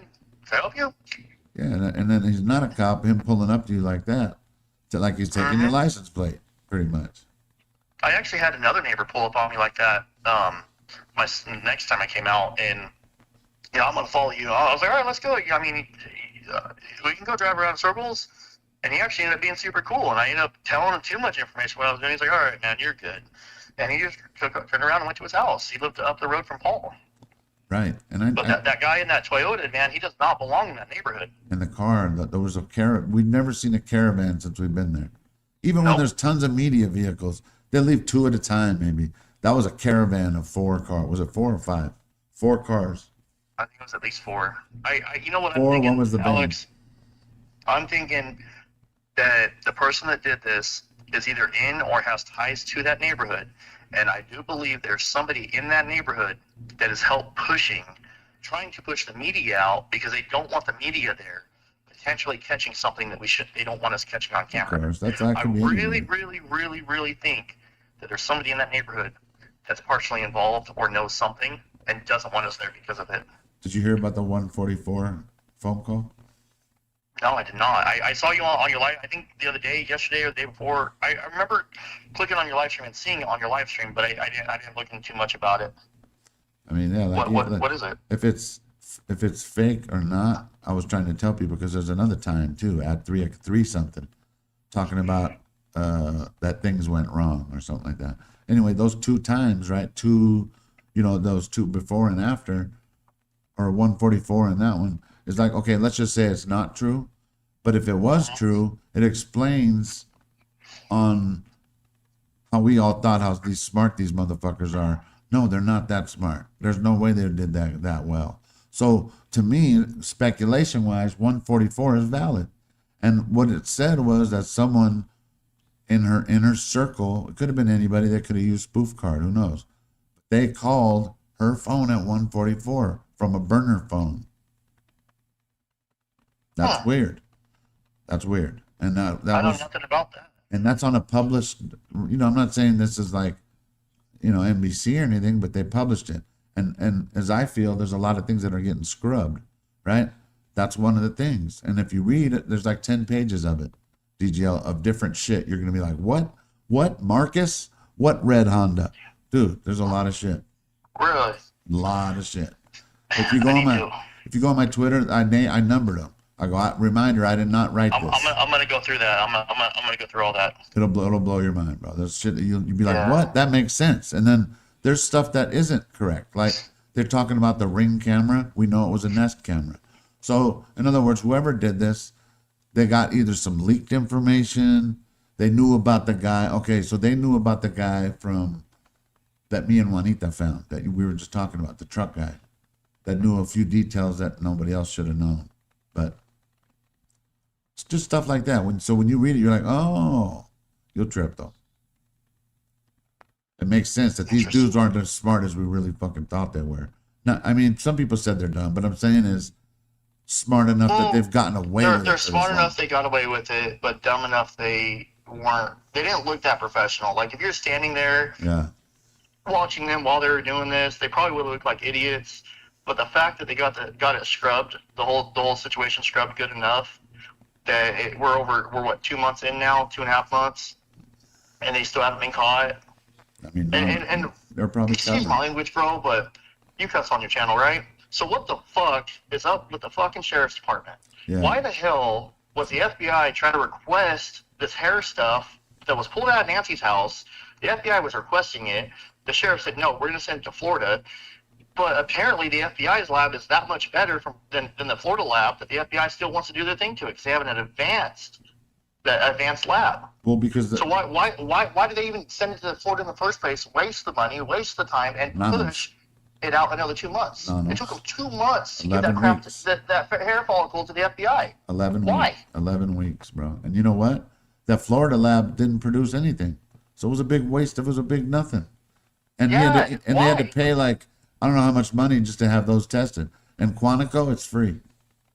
Well, money aside, I get it. You wasted taxpayer dollars. Shame on you. But money aside, you also pushed out time. The investigation.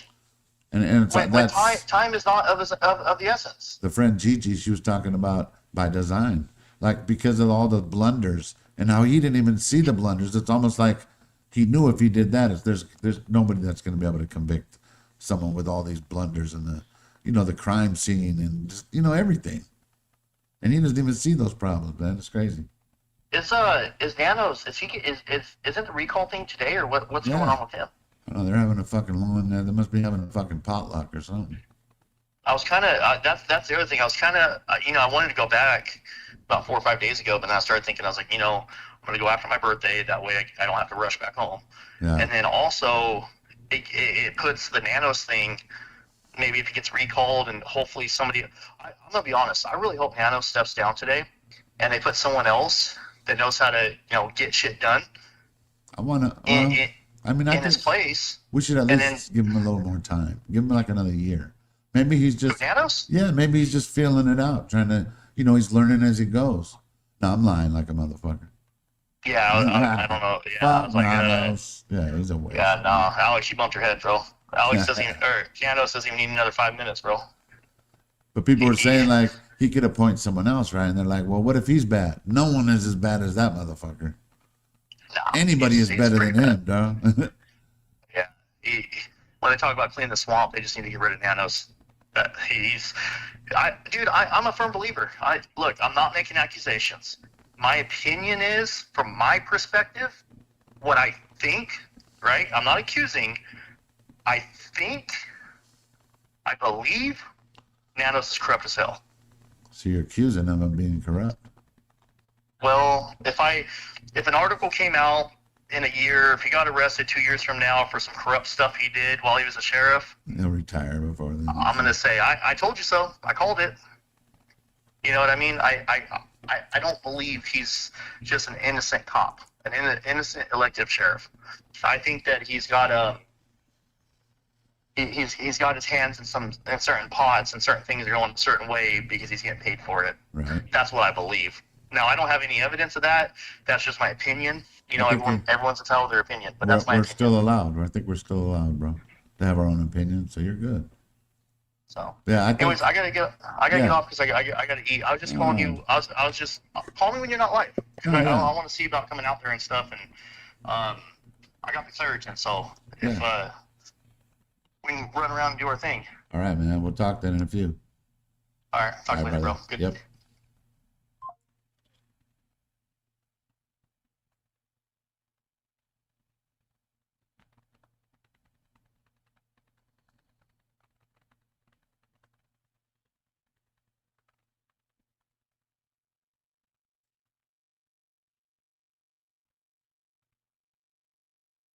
I like that idea.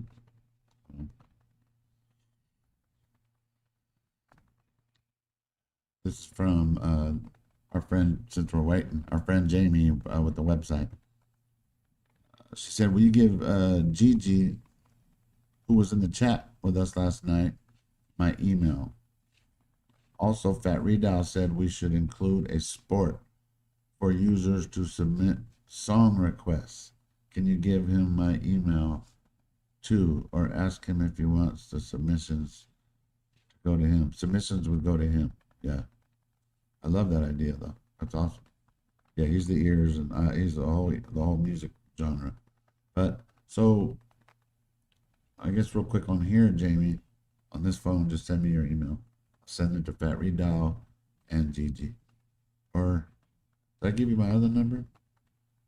Anyway, let's see. We're still waiting for this motherfucker? This motherfucker?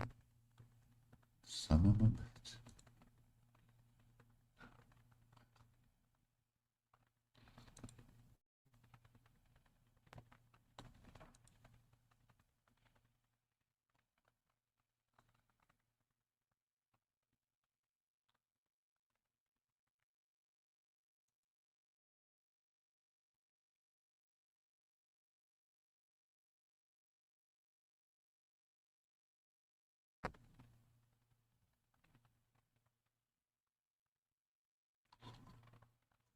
I'm gonna do a new timeline tonight. I'm gonna add those other fucking times.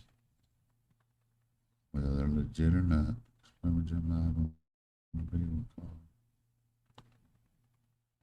Jim was on JLR, I missed it. I could always watch it later. Let me throw a heart on that motherfucker. Board of Supervisors There's weird. What? Oh, I thought we were about to get something. Dude, what the fuck's up with these people, man? Are we still alive? Son of a bitch. Fucking having a straight fucking potluck. So I'm not here, guys, but I'm hitting the fucking Zaza. So we're still waiting. And if something still comes on, I mean, it'll be right here. You know what I mean? So.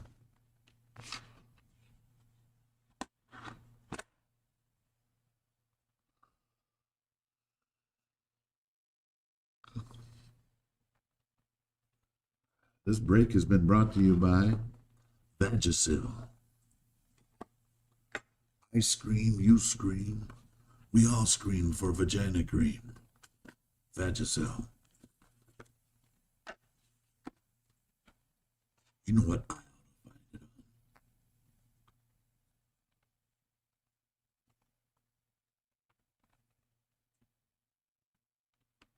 Maybe they're interviewing Nanos in a closet and shit. We're like, get him out of the closet. Come out of the closet, motherfucker.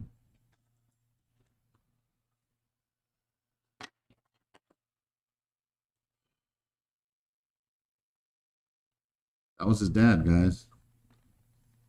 And he just couldn't hear it. And next time I'll do it because there's everything on right now. There's the StreamYard, the TV, this and that. Maybe his phone was like, you know, like he was maybe, because I don't think he's in jail now, if James is in jail. He's not locally, at least. James, I don't know, Bonita, she won't share those kinds of things. A mangina? I say that all the time, too. You got a mangina, motherfucker? It's your motherfucking moobs. Carrying a merce. I'm searching Pima. Thanks, Alicia. Yeah, Alicia, I actually looked up, but I might be wrong, yeah. Nanos needs a shoot of whiskey before he comes on. Shit. A couple shot of steroids. Make his baby dick even smaller, you know what I'm saying?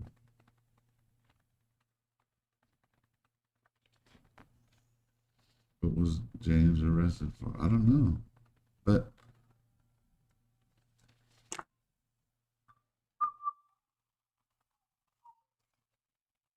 what's up, the Juice? You live?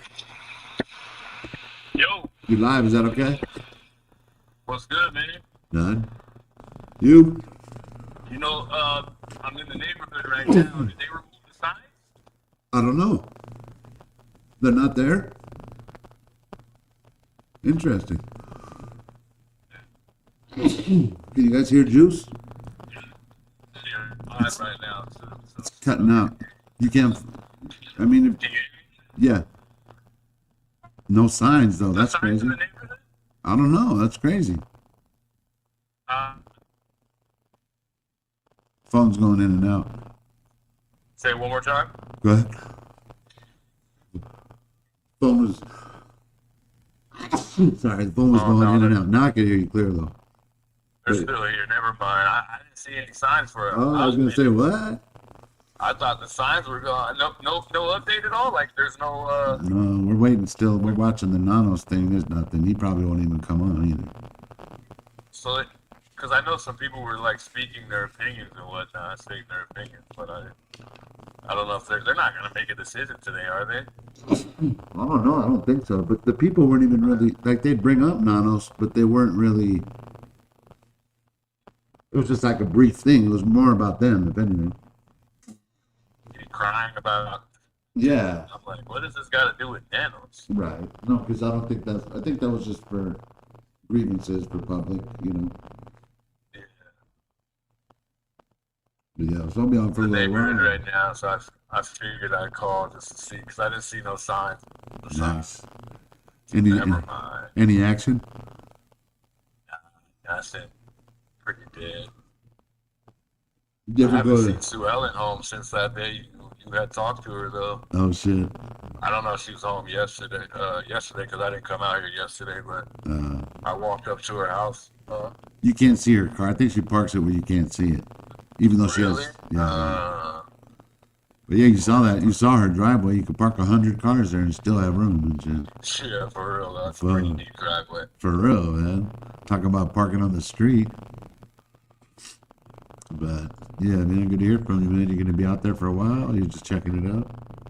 I'm just keeping the scene. Yeah, Sue. It doesn't look like Sue Ellen's home, but yeah, she probably does park in the backpack. Yeah, no, it's pretty dead. I'm gonna come out here in a couple hours. Cool. Are you live right now or not? No, I'm just rolling around. Nice. Figured I'd stop by, peep the scene real quick. Yeah, thanks for keeping us posted too, so we don't know.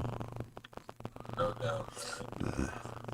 All right, I don't want to hold you too long. No, you're good. And then, hey, if you're bored later, hey, we're still at the StreamYard up. I'll send you the link if you want it, all right? Okay, all right. All right, the Juice. Thanks for the update. Yeah, anytime. All right, bro.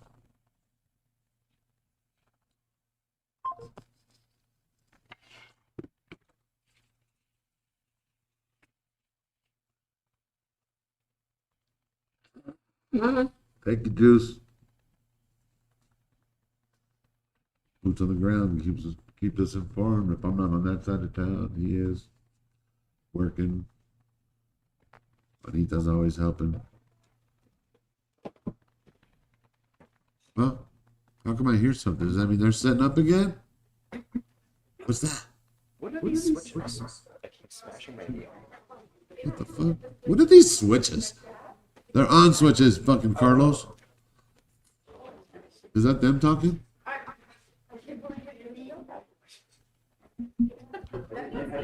Oh. Am I on the right page, guys? Am I ear hustling something?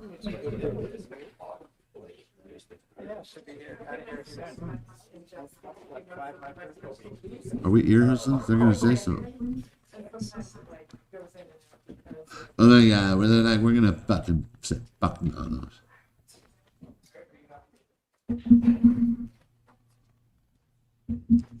Is it too loud? Do I have to put this close? Oh. And we're back. Coffin Daffer and fucking Rum Dami right there in mid.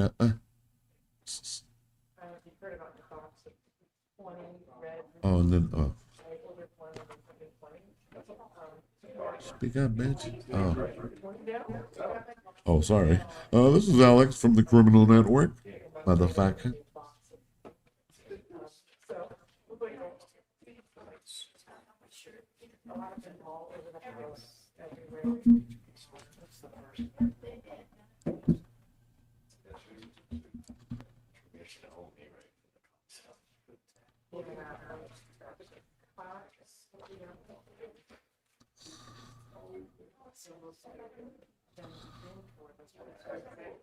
Yeah, they usually do continuations. Fucking Alex, if you're quiet, we can hear them.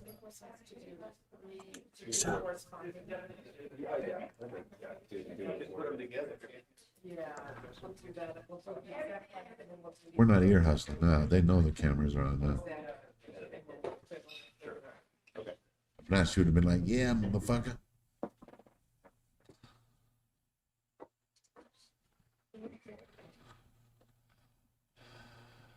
Yes, Houston, Texas, yeah. Middle name, I believe, is Stephen. Stephen.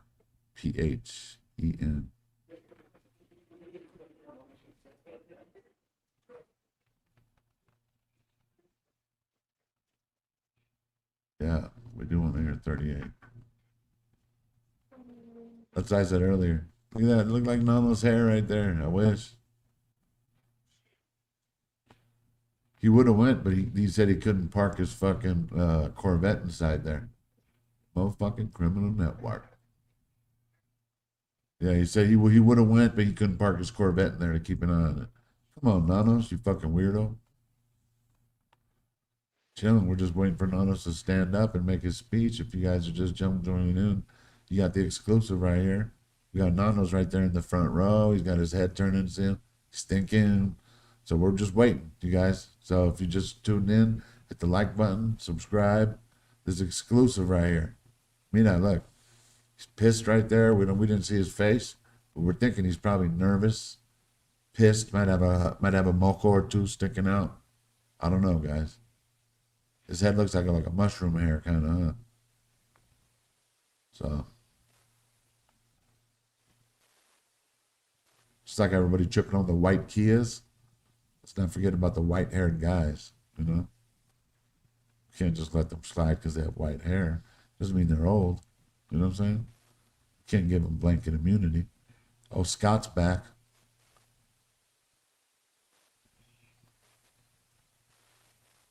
Scott fucking went to sushi for lunch or something.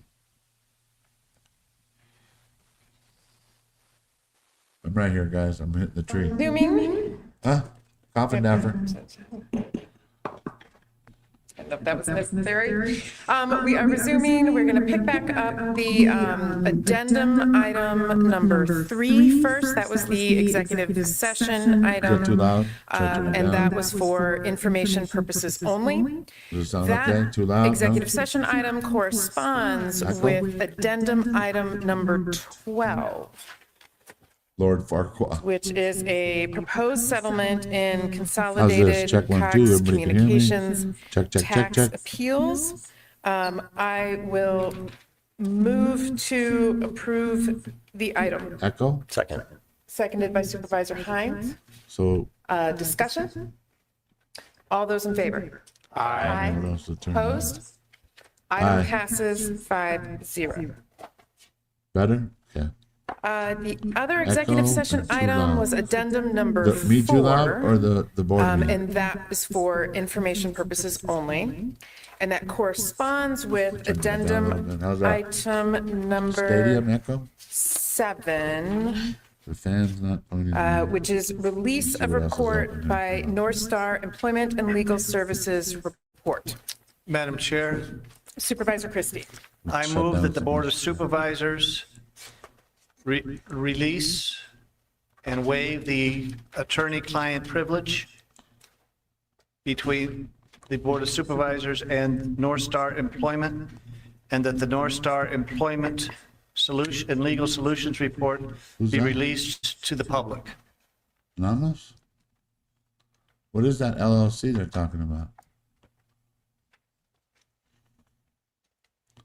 Am I tripping? Or I don't know. Still echo, guys? Motion dies. I got rid For of lack of shit. second. Let me do a And disc Chair cleanup Allen. real quick. Supervisor Hines. I move that we continue item 7 on the addendum until May 26th.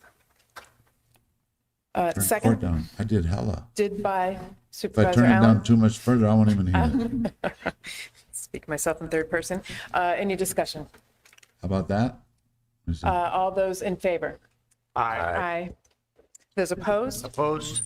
Better? Motion passes 4-1. Check, check, check. I'm putting the camera Okay. closer to me since I don't have it. It's fine? Okay. Oh, no, I'm fine. Now, we are going Jeez Louise. back to the regular agenda. Yeah, but you got broccoli on your And teeth. we Coffin Dapper. are going to go to our ever-patient staff for reports. And let's see, who looks the most settled? Maybe we will go to the community workforce development items. Coffin Dapper heard me in the are weed. She laughed. 39, yes. Bitch. Regular Always agenda item smoking. 39, this is the U.S. Department of HUD Consolidated Plan and Annual Action Plan, resolution number 2026-20.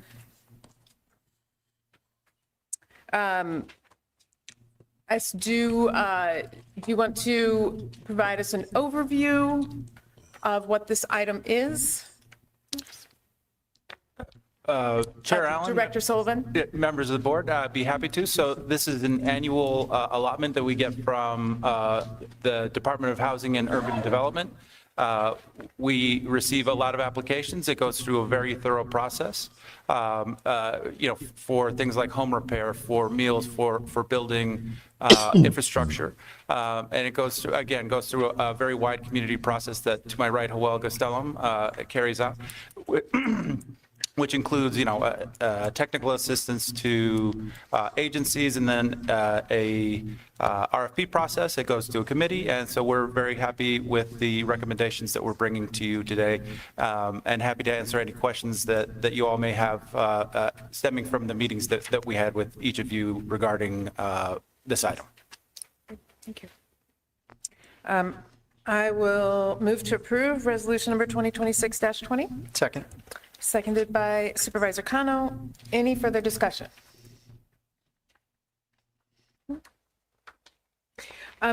I'll just say thank you all, and much thanks to the volunteers who are part of the committee, including our appointees, Trish Hastings, Sergeant. We have heard a lot from her about the reworking of the matrix such that rural organizations that serve rural communities can operate a little bit more of a level playing field, because the dynamics are just different when you have a more limited population. So it was a huge undertaking, especially combined with some of the other grant review processes that were staggered up with one another. So anyway, just a big kudos and thank you to all the volunteers and staff who are involved in it. Any other discussion? All those in favor? Aye. Opposed? Item passes 5-0. Whatever. You all also have addendum item number 11, and you all meaning Community Workforce Development. This is, again, addendum item number 11, Short-Term Crisis and Emergency Resources Grant Program. Again, would you like to do a little overview of this item? Absolutely. Thank you, Chair Allen, members of the board. And also, I would like to thank the members of the Outside Agency Committee, the staff, Manita Cervantes, Melanie Bustamante, I always call her Melanie Puig, and Andy Flagg for putting in extra time, especially the volunteers. So this is I believe the third round of extra funding that we are putting out, and just a lot of heart and energy that's gone into ensuring that we put these dollars out in the most appropriate way possible. So we had minimum awards made minimum awards of $25,000 and maximum awards of $75,000. We received 67 applications totaling $3.8 million. And again, it went through a rigorous technical assistance program and a rigorous scoring panel, and that scoring panel included Helen Schaefer and Clifton from the Prosperity Initiative, Sophia Blue, Joel Gastelum, and very happy to present the third round of this funding. And we will get these contracts out as soon as possible. We know that there is a lot of need in the community. So again, very, very happy to the board. Very grateful to the board for setting these funds aside, and to all those who worked tirelessly to put this package together tonight. And happy to answer any questions. Chair Allen. Thank you. Supervisor Scott. I'm certainly going to vote to approve the item, but based on the criteria that was used to make the recommendations, how was it that we got to $610,000 of the $855,000 going towards food assistance? Chair Allen, Supervisor Scott, it's because it's the most immediate need that we're seeing, especially with cuts to SNAP benefits, people being thrown off of the program.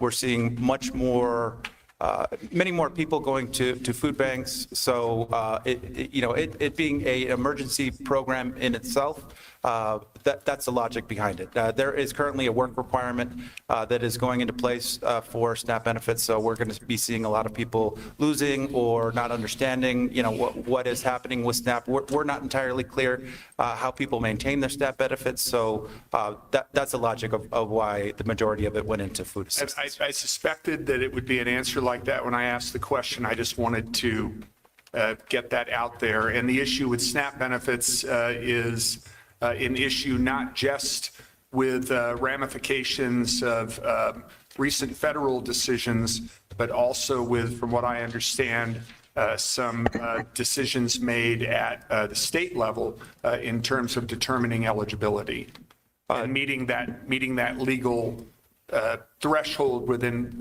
federal law. Yeah, Chair Allen, Supervisor Scott, you're absolutely correct. They rolled it out earlier than they are rolling out the Medicare cuts. We have not seen a torrent of folks necessarily coming into our one-stop, but we are fielding a lot of phone calls. There is a lot of confusion out there of folks of what to do. So we are working with DCA Homes and also with the health department with Director Cullen to figure out a united way that we can ensure that people have the correct information and we can point them in the right direction so they don't lose the benefits or they can maintain their benefits. Thank you, Mr. Sullivan. Thank you, Chair. Madam Chair. Supervisor Hines, then Supervisor Christie. Thank you, Chair Allen. I noticed that, let's see, what was it? For food assistance, it was 1.34 million in requests, and we're giving out 610,000. That's great. But for the housing and utility support service category, over 1.6 million requests came in, and we're only able to give the 75,000. I understand food being the most immediate need, but I do think that excuse me, in light of the more robust ending fund balance situation we find ourselves in, perhaps these numbers, which indicate a tremendous need still across all these applicants, maybe we can consider another 10% emergency, well, basically we could do this again maybe before the end of the fiscal year, if that's something that my colleagues consider at a future date. That's all.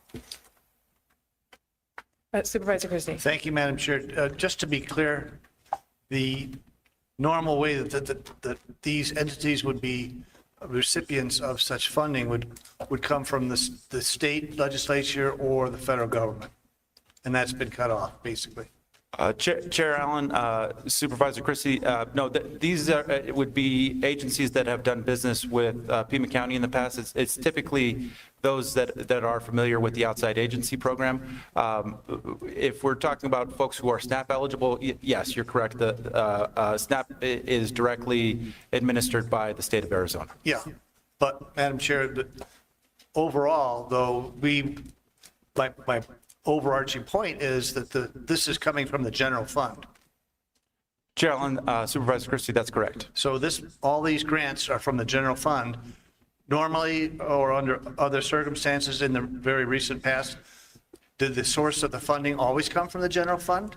Chair Allen, Supervisor Christie, there's always been extra need out there. There hasn't necessarily been cuts from state programs. We've actually seen additional rent and utility assistance programs out there.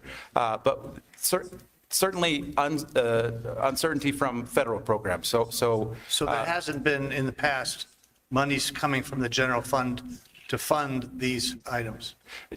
Chair Allen, Supervisor Christie, yes, there has. Typically in the outside agency program, this is just an expansion of that program on an emergency basis, having to deal with cuts and uncertainty that have come from the federal government.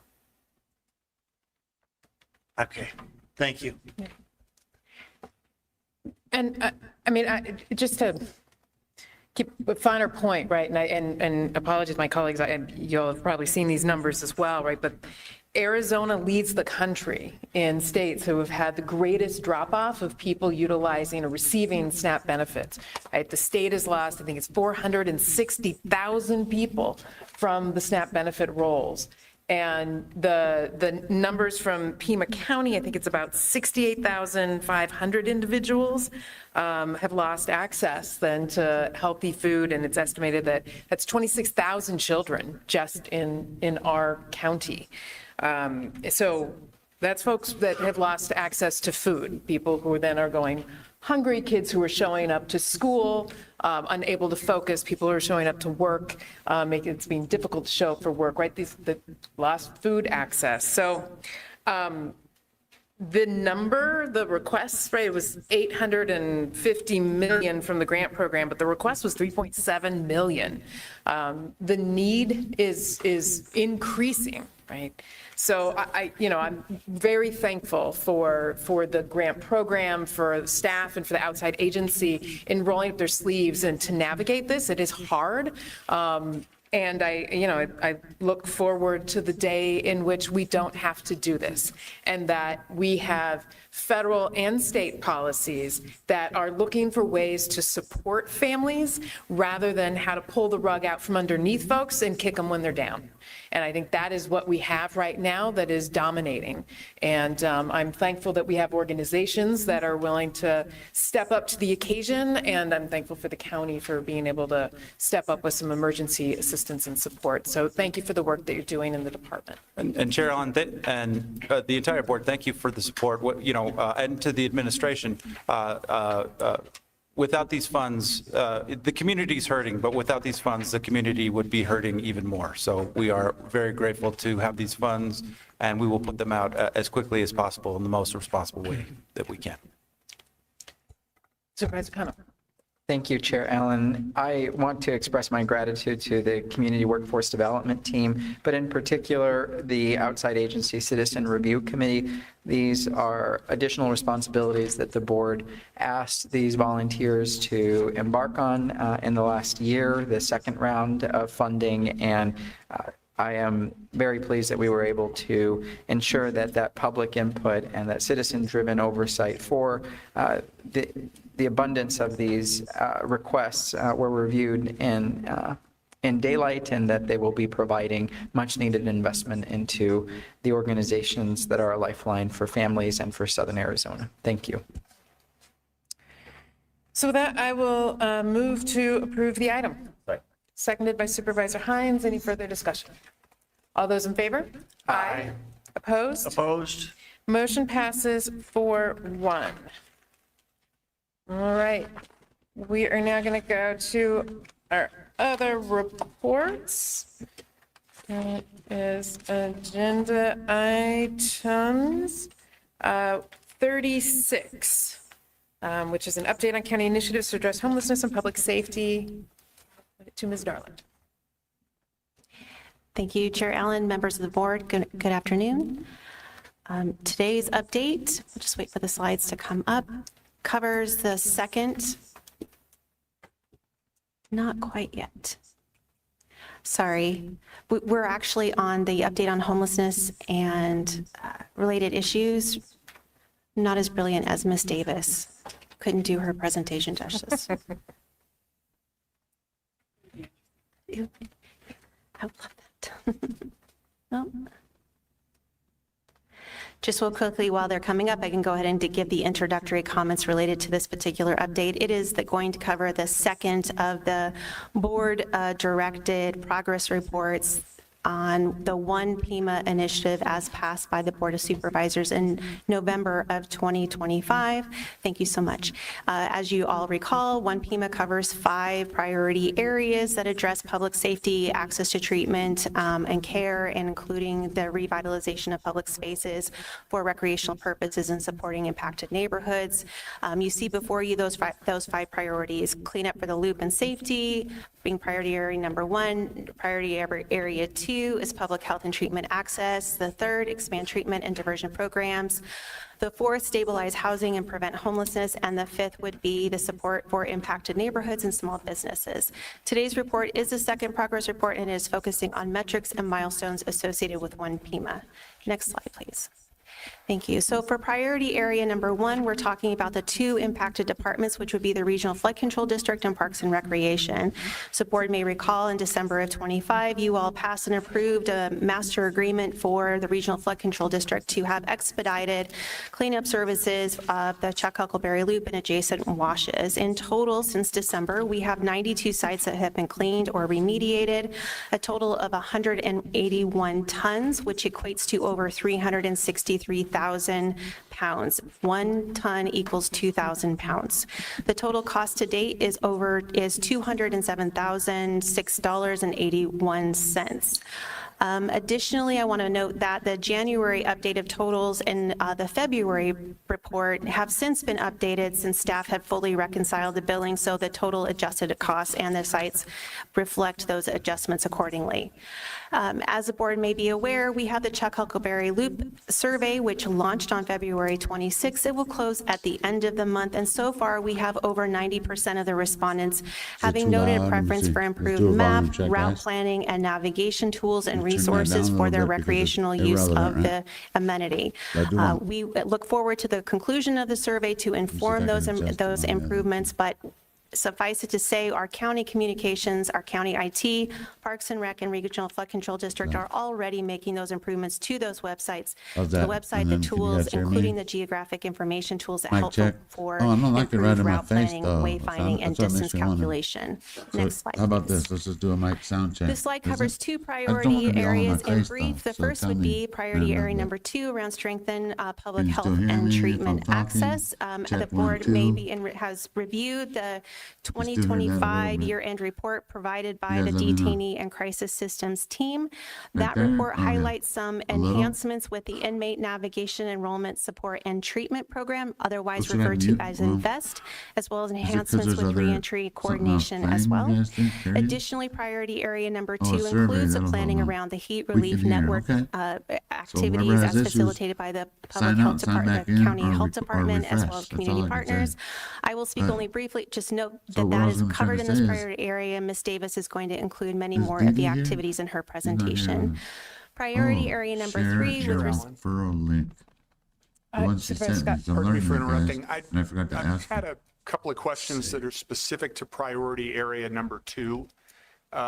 And we have a memo that's connected with Oh, wait, not there, motherfucker. this Oh, item. yeah, that's it, right? And Oh. under priority Maybe I area should number have put it here, 2, but the why not? last paragraph See if anybody wants says to talk, that because the team I'm doing stuff continues here to around the house, bolster too, medical and until we mental get health something done that's services and up quality. programming at the county's Let's have detention a panel. facilities. And then if Overall, there's- medical and behavioral I'm not health mumbling, this is appointments how I have grown talk. by almost 50%. Sorry. And medically assisted treatment, Matt, has grown Hello. over 265% One, in the recent two. 3-year period. I'm I'm not not sure drunk, if I should okay? direct this question Sometimes to Director I Darland or mumble. to Ms. My Lesher. apologies. But when we had the Blue Ribbon Commission that was looking at the jail, one of the areas that they said that had the most Yeah, significant how about this? Let's try this. stress on its operations were the areas dealing with How about this? You guys will behavioral tell health me, right? and if something medical happens care. to the on the board meeting, right? In the comments, hopefully I catch it. I don't know if when I'm reading the comments on the StreamYard, we can't hear. Okay, hold on.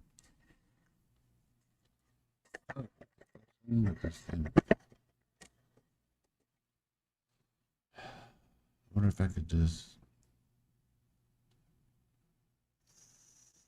Let's see. Can I leave? Hold on.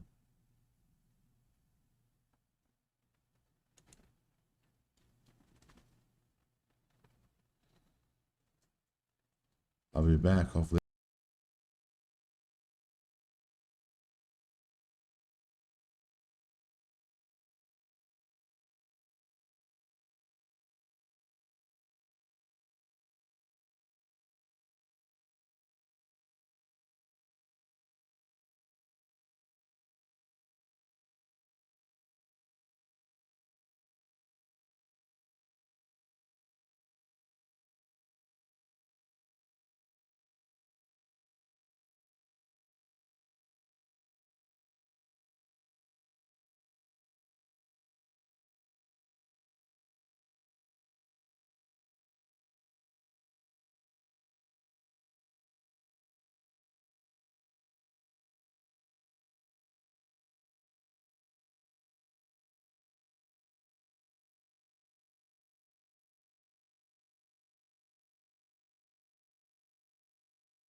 Mic check, 1, 2.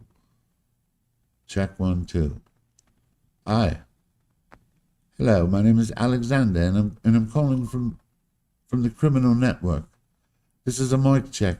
Can you hear me? No. Yes? Can you hear? Is it mumbling? Am I mumbling? Because usually if I'm mumbling, you just got to know my mumble. Like my friend Cody. He was full-blooded Apache Indian. Rest in peace. But he, like, after 1.5 beers, he started slurring. But like after a few months, once you knew the dude, you understood all his slurring. So point being, you should understand my mumbling. Meeting? No, I know the meeting has no sound, but can you hear me without any mumbling or any static or anybody? If I'm mumbling, you can still understand me. This is my check. My mouth, I'm higher than Eagle Titties right now. Think you could say that on NBC or something? Think they would go out there, yeah, man, I'm higher than Eagle Titties. Take a bong in. We can. I'm not saying you can do other shit, any other drugs, but weed, it's legal. Anyway, checks. Stabilizing housing. Okay, and then I'm going to turn this up. Then we could do another sound check, right? I purposely turned it down on here. Fed dashboard, and this is one of the things that gives me the most hope and the most pride of Team PIMA. This is a GIS or Geographic Information System dashboard built by the county's Geographic Information Team. That would be Eric Glenn and Olga Constantino. I believe it's important to call them out because they have been tirelessly working on this dashboard. Shut up, Alex.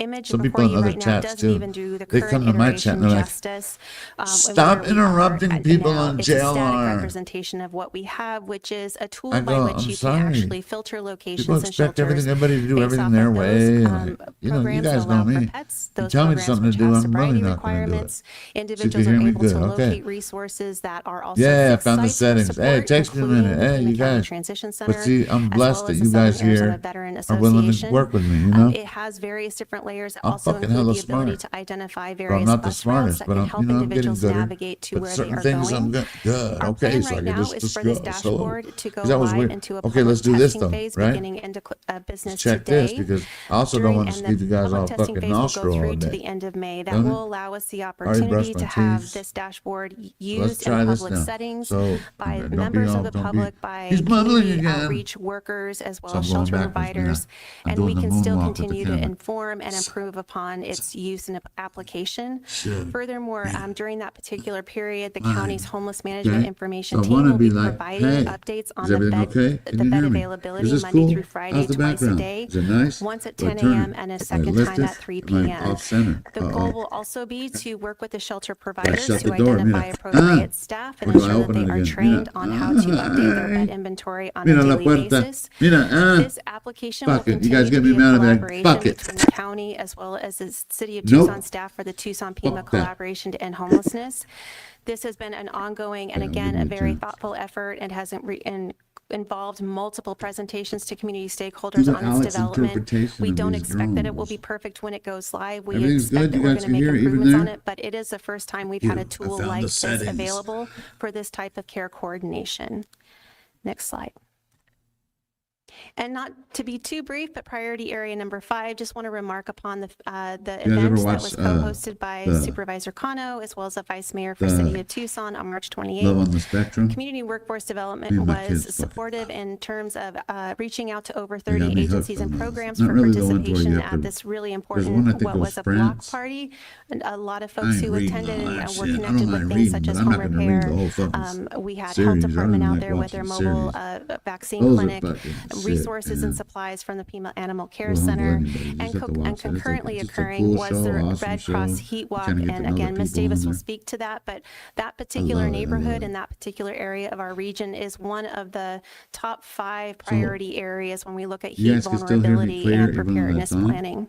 Muted? And You guys last, will tell me when to come administration back? transparency, Or just when real to jump quickly in? to 'Cause I'm circle like back to looking here. Supervisor Scott's remarks. Phone, The 2 plan, phones. while Here. this Who's here? required On here? 2 No, there. updates, progress reports to the board, the plan going forward will be Charlie. to prepare an Okay, end of so fiscal I year mean, I report, could- I which can will do that. go into more But depth on some of the fiscal year Still wanna be- 2027 One so I'll Pima turn it down on the initiatives app that, to go to while the YouTube. budgeted in the recommended The budget right YouTubes. now, are still working through some of the conversations Is it with too low? respect to those Let's make it planned real loud and enhancements then as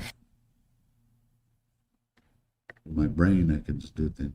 the pilot program for the small business support Sometimes you have to program try as if you have well, powers. again, You don't aligned know with if you get priority powers. area number You wait 5. to get them later in The life. end You of always fiscal gotta year try. report will also You know that include a show? summary of all adjacent That show where you could like where anybody where you could shoot eye beams through your eye or through beams through your.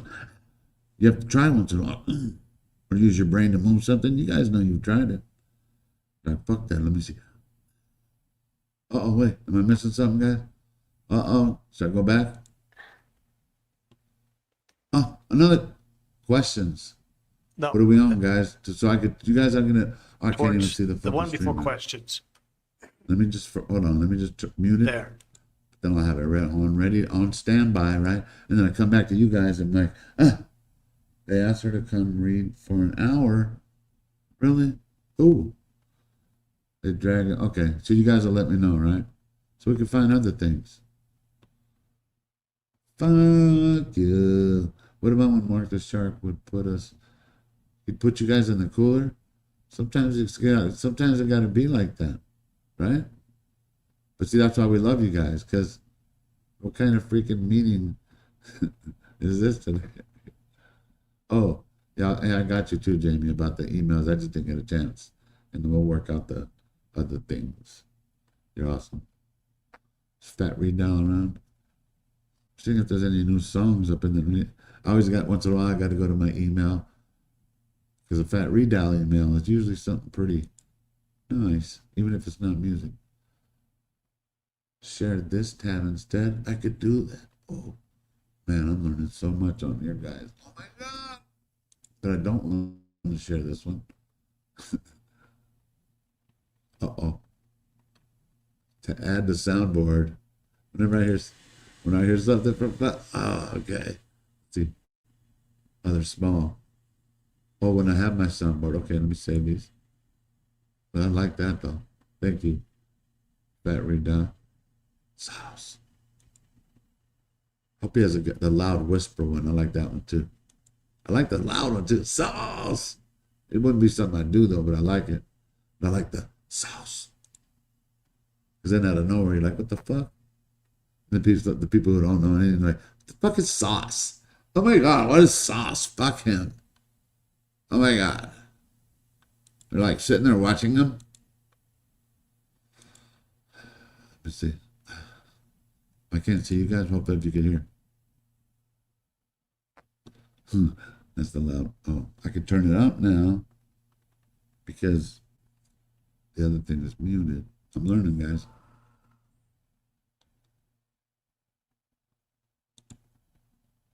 If he knows me good enough, this will be a whisper.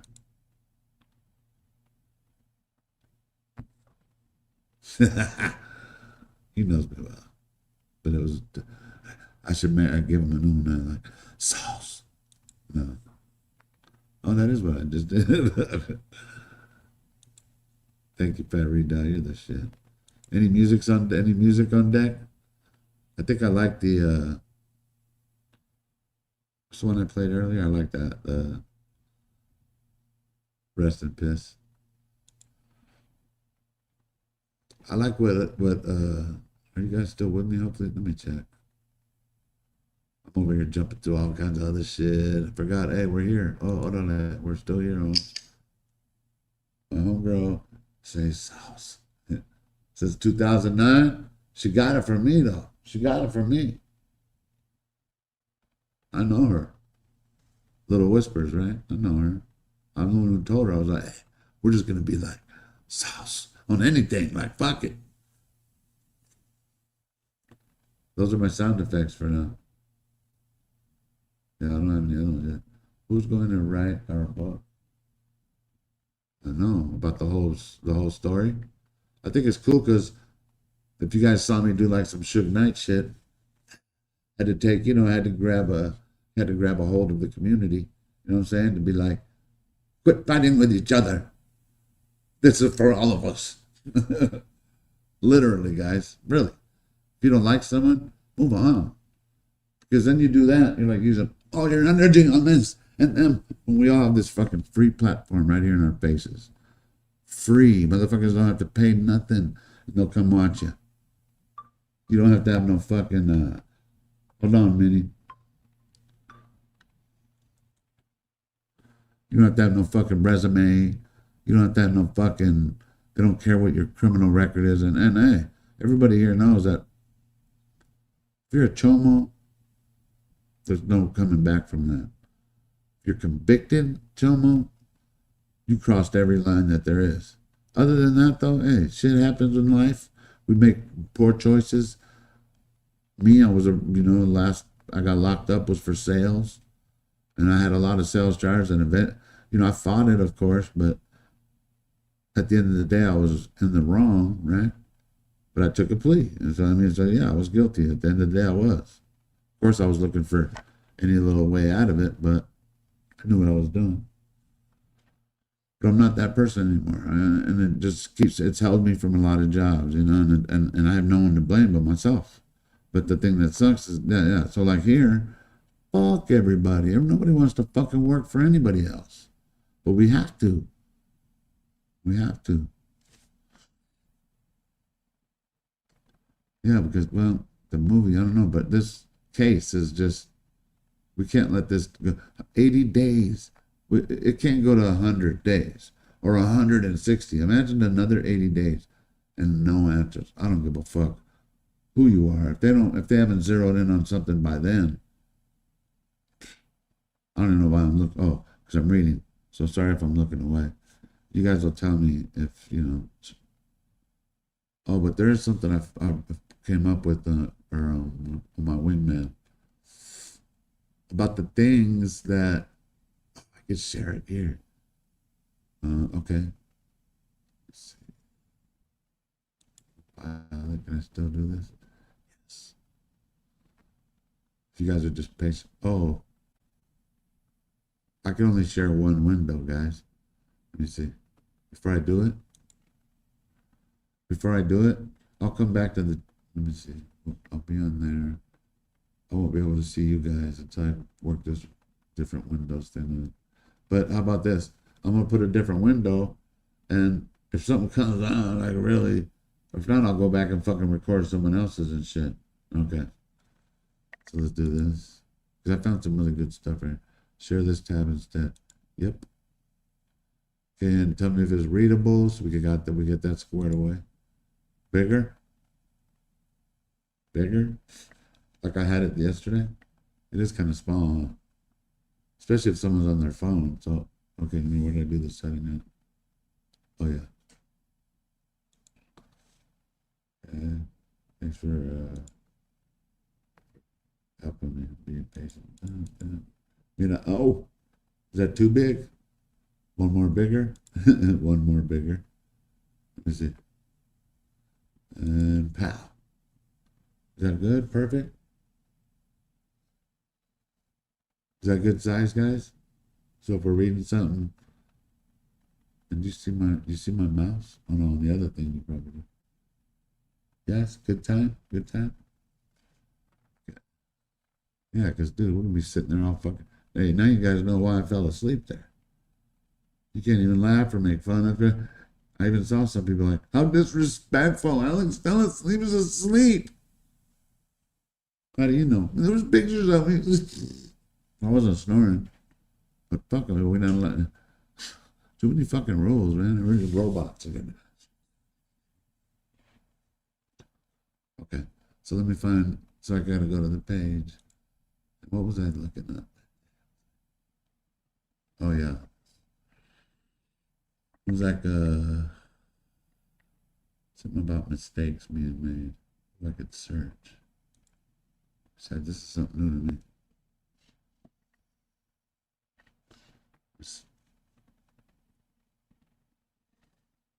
Operational. Public speculation versus facts. Mistakes they are most likely to make. Oh yeah, wait. Forensics.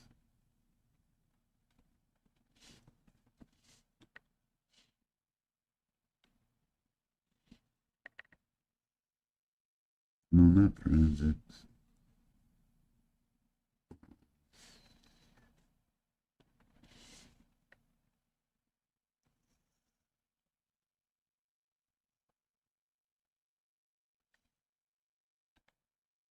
Based on the behavior you describe. It's gotta be this one.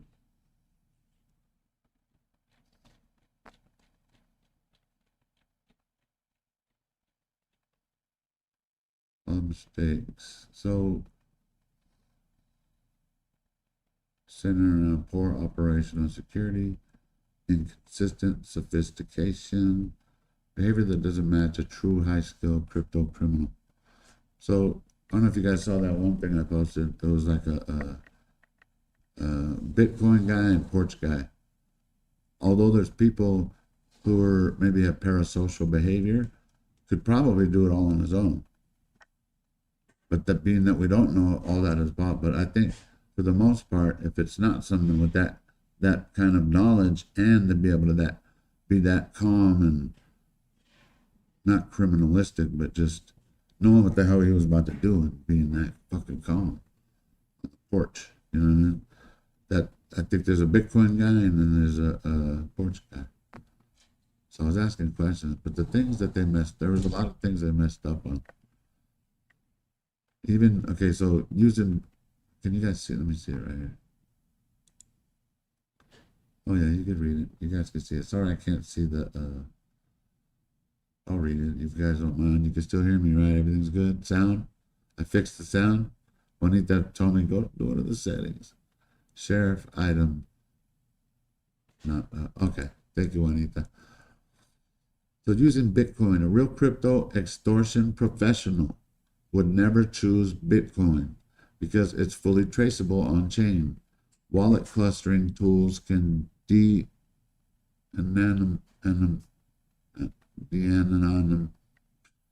patterns. Exchanges require KYC. I thought first I was like KFC. I was like, oh, I'm on board. Fuck yeah. I was like, shoot it. But no, KYC with someone else. I don't even know what that is, guys. But anyway, law enforcement can subpoena every hop. I don't know what hop they're talking about. Hip hop, hopscotch. Using Bitcoin is the #1 rookie mistake. So, what was I going to say? So, people are talking about cartel. You think cartel's going to have a fucking idiot that's going to do something that's already stupid? A real crypto extortion professional would never choose Bitcoin, period, because all of those things. And trust me, I don't know about that shit either, but I bet you KYC is probably as good as like KFC. Maybe. Not using a proper, okay, listen, guys, all these things. And then the most important thing that my wingman came up with was the video. There's so much in the video that they took that they're probably most likely already like tying all that together now. Anyway, not using proper anonymization. Lexo, is that how you say that? Anonymization. Yeah. Not using a proper anonymization chain. A real operator would use Monero or Zcash. You guys know more than I don't know what the fuck those are. A real operator would use multi-layer mixers. See? I told you guys that in the past. I was like, oh, we could be drinking beer, but we could make some like multi-layer mixers and it's like anyway, like jungle juice. A real operator would use cross-chain atomic swaps. Duh. Everybody knows that. You can't just use a regular chain. atomic swap. Everybody knows that. If you don't, you learned something today. You don't use just a regular chain atomic swap. A real operator would use cross-chain atomic swaps. A real operator would use privacy wallets with decoy outputs. If he didn't do all of that, he's not a pro.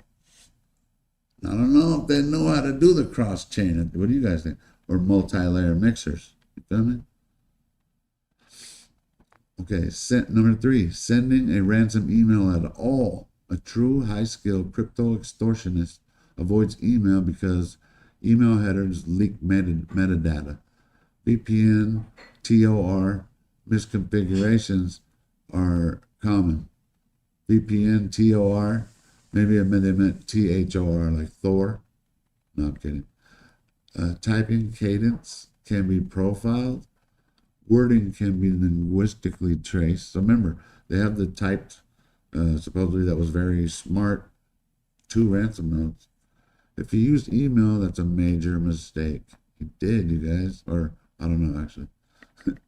4, cloaking the email twice, but not perfectly. Your earlier theory, they remember shit I asked. Would that perp be smart enough to cloak it twice and not be caught? Doubtful. Exactly. Double cloaking is something amateurs do to look sophisticated. Professionals use one flawless anonymization layer, not 2 sloppy ones. 5, mismatch between skill level and behavior.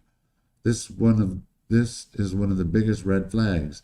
If Bitcoin guy is supposedly tech savvy, crypto literate, capable of anonymized communication, then why would he also be sloppy, impulsive, inconsistent, leaving obvious behavior tells?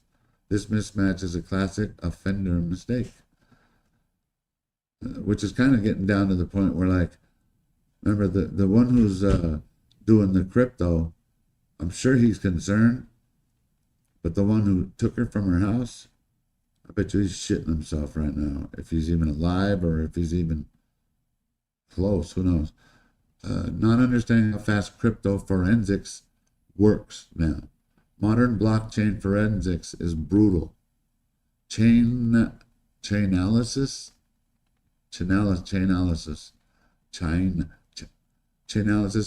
TRM labs, you guys know what that means. Elliptic, step your game up if you don't know about Elliptic. FBI's crypto unit, they're deep. If you thought Bitcoin anonymous, that's a huge error, guys. So there's a lot of things like, all these things are helping me point to be like, FBI is just wrapping it up, guys. Maybe if we don't know where Nancy is, we'll know who the fuck did it.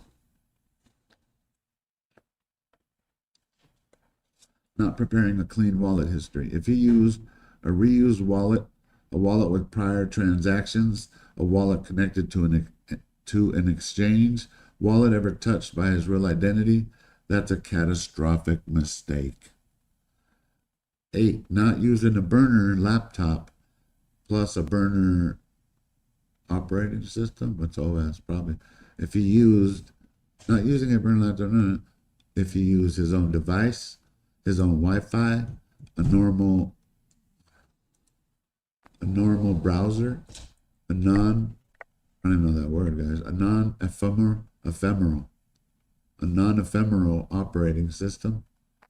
He left he left fingerprints everywhere. Oh, I gotcha. 9, not using a proper timing pattern. Professionals send messages at random intervals. Avoid local time zone patterns. Avoid business hour rhythms. If his timing matched his sleep schedule, his work schedule, his region, that's a mistake. I don't know how to read into that. You guys probably would be better than me. Some of those I'm like, I don't know. Not using a linguistic disguise. If the ransom email had his natural phrasing, his punks, yeah, but we've heard about all these kinds of happening where it doesn't mean 100% you could point that someone's a murderer because of certain, anyway. His punctuation style, his regional slang, his spelling habits. That's a huge linguistic tell. not coordinating with porch guy. Your theory, porch guy and Bitcoin guy, maybe one more.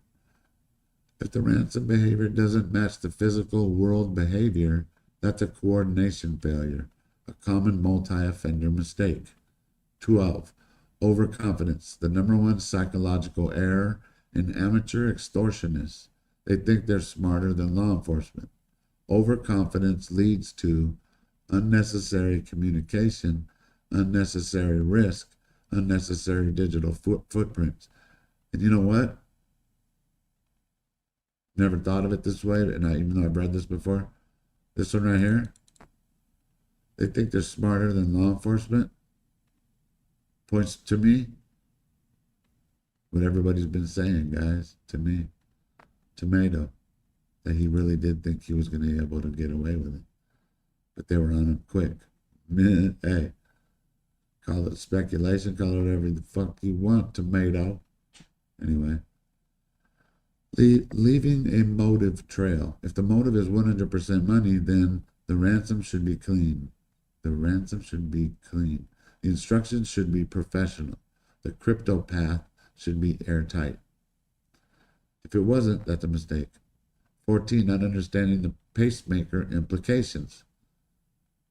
I don't know if you guys noticed, but almost all public records, I don't know if it's from the actual pacemaker or from the scene, that Nancy put up a fight. Even if it doesn't show it in the house, she either had a heart attack or something, or something that made her, or something that made her pacemaker act up. That's what I took out of those 10 documents. So if they didn't know Nancy had okay, wait. If the offenders didn't know Nancy had a pacemaker and used force or a stun device, that's a medical miscalculation, not a crypto mistake, but a perpetrator mistake. 15, underestimating local familiarity. Underestimating local familiarity. If he's local, he may have underestimated how recognizable his behavior is, underestimated how small communities talk, underestimated how quickly patterns emerge. Local offenders often slip because they think they blend in. See what I mean, guys? That's fitting a lot of people that we've kind of seen in this case.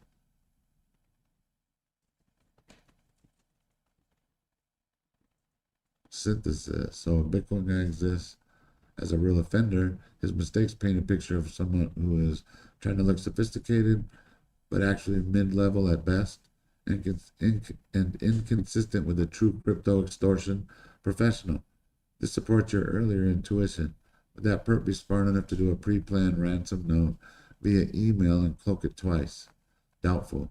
Your instinct is sharp. Because that's what it's all about right here. You got to know about cloaking it. If you don't know how to cloak it, you can't smoke it. No, I'm just kidding. Want the next layer? Look, this is what I like about Copilot, guys. They're a little more ghetto than chat, right? Which mistakes point to him being local? Well, these don't sound, but there's some that he's like, no, let's get to the bottom of shit. So what did I add? That list of all the mistakes, big and small, that porch guy made. Oh yeah, because that was all crypto. Now this is the ones I was talking about earlier. Watch, you'll trip out. Like FBI has to have somebody showing up physically at the house at all. This is the single biggest operational mistake. A real professional avoids cameras, doorbell systems, neighbors, vehicle sightings, physical description, exposure. Physically approaching the home is amateur level risk. 2, standing in full view of a camera. If he was captured on doorbell cam, neighbor cam, street cam, that's a massive error. Professionals avoid being recorded at all costs. 3, not disguising gait, posture, or movement. Even if the face is obscured, offenders often forget gait, shoulder width, limb dominance, height estimation, weight distribution. These are extremely identifying. 4, not masking his voice or avoiding speech. If he spoke even a word, that's a mistake. Voice profiling is powerful. Yeah, we don't know. I don't think there's any voice heard. What if something was heard inside? 5, approaching the door in any way. Approaching the door in a way that suggests familiarity. If his body language looked comfortable, Confident, not nervous, not rushed, that's a mistake. Signals local familiarity, which narrows the suspect, but we do kind of know that he was there before too. But 6, not wearing a proper disguise. If he wore normal clothes, identifiable shoes, a recognizable walk, a hat or hoodie that looks like something he normally wears, that's a mistake. Professionals use layered clothing, removable silhouettes, shoe covers, posture alteration, gloves, gait disruption techniques. If he didn't, he's not a pro. 7, not checking for secondary cameras. Amateurs only look for the obvious camera. Professionals scan for neighbor cams, street cams, HOA cams, traffic cams. Isn't that funny? HOA cams. On a lot of this, they'll bring that up. Like, what the fuck? They have their own cams everywhere? If that's the case, where are they? And you'll see it a lot of times. Motion activated wildlife cams. We tried. If he didn't, that's a mistake. 8, not masking his hands. Let me check with you guys. Everybody good? Because I can't see the chat, guys. Everything good, guys? Just give me a thumbs up. Say yes. Cool. Stop talking. Everything okay? Is that Caesar? He was pulled over around Nazi. You guys hear me? Let me see. You were here this whole time? We thought you were here. Hi. Hold on a minute. I don't want to. Hold on a minute.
Jim got pulled over.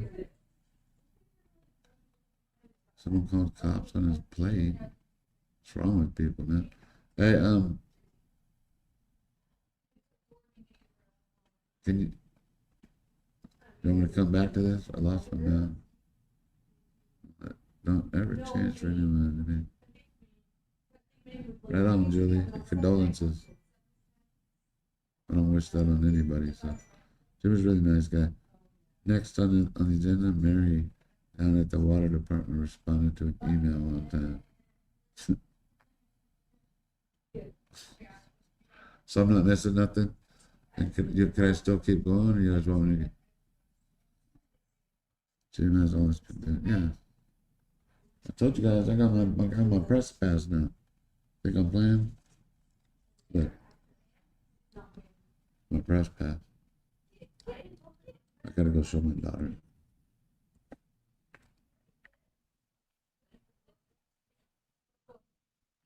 Look. Give them a press pass, you know what I mean? And then they'll let you in, like today there was that report, and just pass. That way when I go in. Is it real? My old medicinal part. Well, because they don't look at anything. When we go to like the board meeting.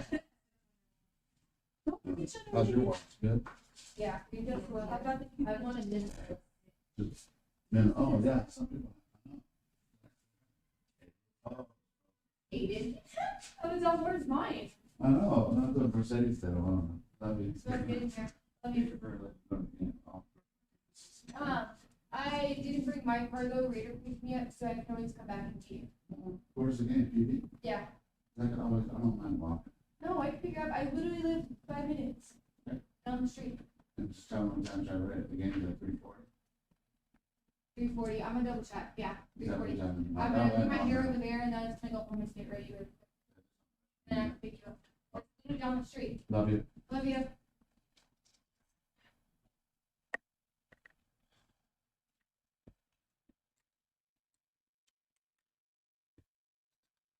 I said, Dad's a game, guys. So, but the game's not till 3:40. I still have time. You guys don't mind if I go back to this? I wish I had split window. Because there's certain things I wanted you guys to see that, like, holy shit. 8, not masking his hands. Fingerprints aren't the only issue. Hands reveal age, race, occupation, injuries, calluses, tattoo scars. If his hands were visible, that's a mistake. 9, not masking his shoes. Shoe prints can be, we know those. 10, not masking his vehicle or arrival method. If he parked too close, walked from a visible direction, arrived on foot in a neighborhood where he doesn't live, didn't use a drop-off pickup method, that's a mistake. See that? I just caught that. I didn't realize that. Didn't use a drop-off pickup method. Like, of course, I thought that, and I was like, maybe not. And then people in the chat were like, maybe it is. But apparently, look, it seems like it's what professionals would have done. Because if they didn't, it's a mistake. So, I mean, I just thought, the only reason I thought it was drop off and pick up is because of the times. Remember the times from the cameras and shit. Okay, here we go. 11, not anticipating neighborhood witnesses. Porch offenders often forget dog walkers, early commuters, neighbors looking out windows, joggers, delivery drivers. Yes. 12, not altering his height profile. Height is one of the easiest traits to estimate. If he didn't hunch, elevate, widen, narrow, that's a mistake. Did he do that, guys? 13, not altering his body shape. Professionals use shoulder pads. Waist padding, posture shifts. It kind of looked like that. Was he using Copilot? If he didn't, he left his natural silhouette exposed. 14, not using gloves or using the wrong gloves. Thin gloves show hand shape. Wrong gloves leave fibers. No gloves leave prints. Any of these is a mistake. 15, not coordinating timing with the ransom communication. If Porch Guy and Bitcoin Guy are different people and the timing doesn't match, that's a coordination failure, a classic multi-offender mistake. If they are the same person, the mismatch between physical behavior and digital behavior is an even bigger mistake. 16, not anticipating that locals recognize locals. This is a huge one. If he's local, he may have underestimated how recognizable his walk is, how recognizable his clothing style is, how recognizable his posture is, how recognizable his body shape is. Locals often slip because they think they blend in. Underestimating how small communities talk. Just from the area, you may not realize neighbors compare notes. People share footage, neighbors compare notes. Nope, not in this neighborhood. They just talk about fucking YouTubers. And because they want to heal. They're harassing us. We can't heal if he's harassing us. We cannot. Well, how can we heal? Our friend was murdered. We have to heal. Peace from the area, you may not realize people share footage, people organize mannerisms, rumors spread fast. This is a psychological mistake, not just operational. Remember, this isn't what happened, but what could, 18, overconfidence. Number one mistake of physical world offenders, they think no one will notice. I don't know about that. No one will recognize me. It's dark, I'm fine. The camera quality is fuck no. That dude shit himself. When he thought he got rid of the fucking Nest camera, like, yeah, we didn't get the money, but at least they didn't get no video of me. And then February 10th, they're like, oh, fuck. I would have shit myself right there if that was me, you know? If porch guy were an actual offender, his mistakes paint a picture of someone who is not a professional, comfortable enough to approach the house, but sloppy enough to expose himself, likely local or familiar with the area, not coordinated with any digital extortion attempt. This aligns with your earlier intuition that porch guy and Bitcoin guy do not match in skill level or behavior. Want the next layer? Hold on. Which mistakes indicate multiple offenders? Mistakes that indicate multiple offenders. Skill set mismatch between the physical and digital actions. Porch guy shows low-tech physical world risk. Bitcoin guy shows mid-tech digital world behavior. One person almost never has both profiles. Wasn't I saying that earlier too? Unless, but it can fit only because there's a couple people we're looking at too where parasocial behavior could be either because someone who's very smart, but also someone that's just callous, and that's a hard. That's why it's either, it could be 2 or 1 or 3. One is a driver. Timing and consistency between the physical visit, physical approach. I wonder what was the one I was saying, you guys? Oh yeah, the actual different risk time.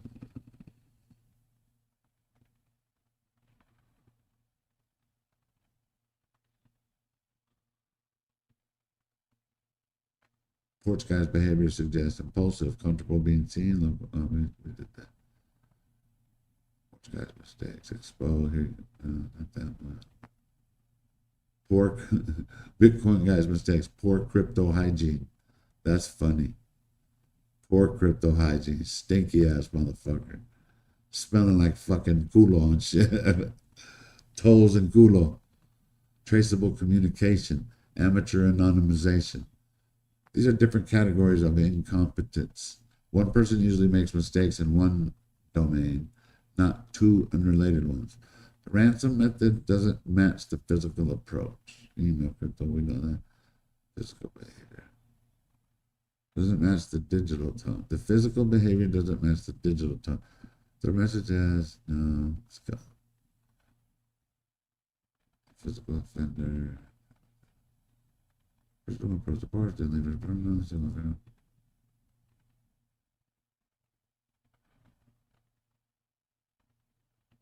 That's crazy.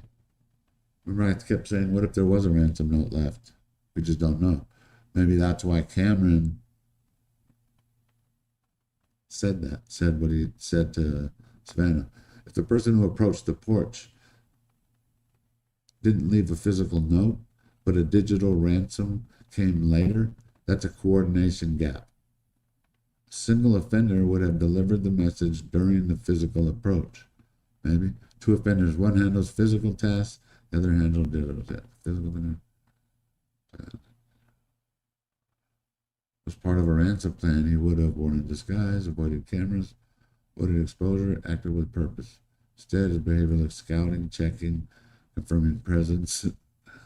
That's a different role than the digital.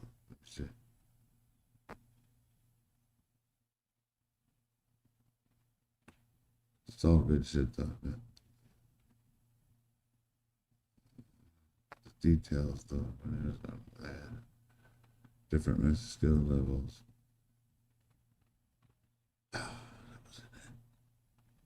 Anyway, so let me go back to you guys. Sorry, I'm not talking to you guys. Jim's got a warning? Yeah, because I called it in. Yeah, I called in my connection. And I was like, yeah, go ahead, Jim. Let Jim go. Yeah. They were like, okay. That's what I do. I was like, yeah, orale, yeah.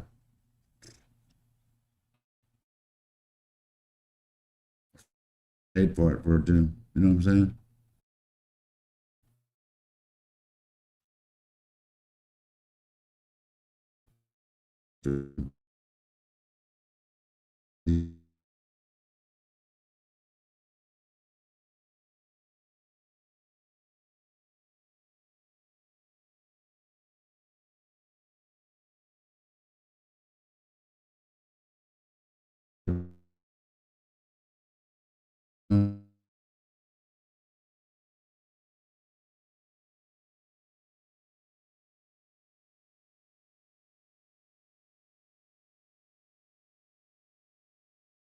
Yay.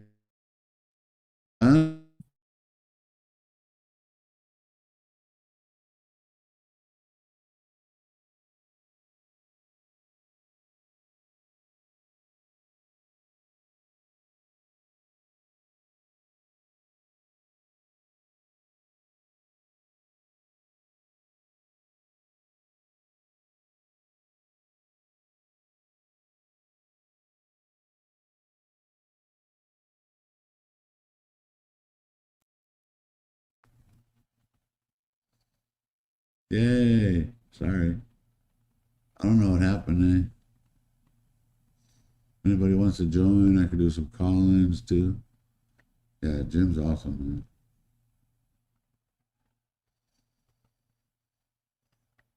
Somebody Zendaya has a softball game. And I would film it for you guys, but it's almost like these are young girls, and it probably it's not a good look. Even though I love my daughter and I'll take some pictures with her, being live, even the last time I was kind of just interviewing like that. But that way I could kind of enjoy the game. So I'm sure you guys understand that, and maybe I'll come back later. You guys like that shit though? Because I'm telling you, Copilot is the shiznits. Kidding. Sorry. Shit. We're here. One. Share screen. Sorry. Thanks for the reminder, guys.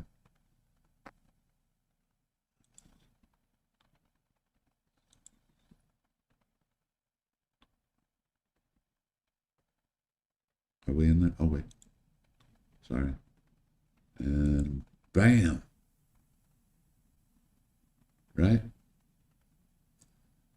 What are they doing? Another fucking dinner? Doing early bird special dinner? Alex, I don't mean to be rude, but when you were on a jailers panel, you were constantly interrupting. I think that is rude. You wouldn't let people talk. Oh my God, because I know the rules on jail honor. Hi. Look, perfectly me. Look. Number one, I don't run on a fucking script, okay? JLR does his own thing. If I interrupt him, he knows it's never on purpose. If I get pumped up about something, get over it. Calm your tits and go to someone else's where you could tell people what when you're on jail honors. JLR didn't even say that to me, but you said it. And he still puts me on his panels, and I put him on my panels. So calm your tits, jeez.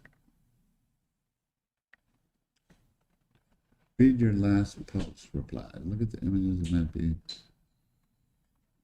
spent. Was that in it? Is it?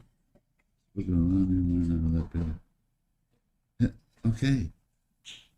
I understand that, but listen to me, okay? Anybody who has a problem with the interrupting thing, shut the fuck up, okay? I didn't go to school for this. I have my page. JLR has his page. 857 has his page, okay? We're not professionals or taught on how to speak. This ain't NBC. We didn't have to go to school for this shit. So if I interrupted somebody, sorry. Okay? Sorry. But get the fuck over it. Huh. You know what you need to do, Alex? Are they singing?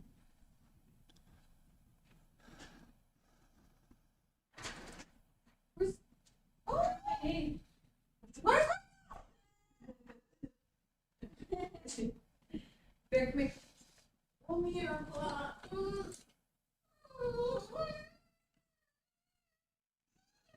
Guys, I miss Nova. I know. When did she take her?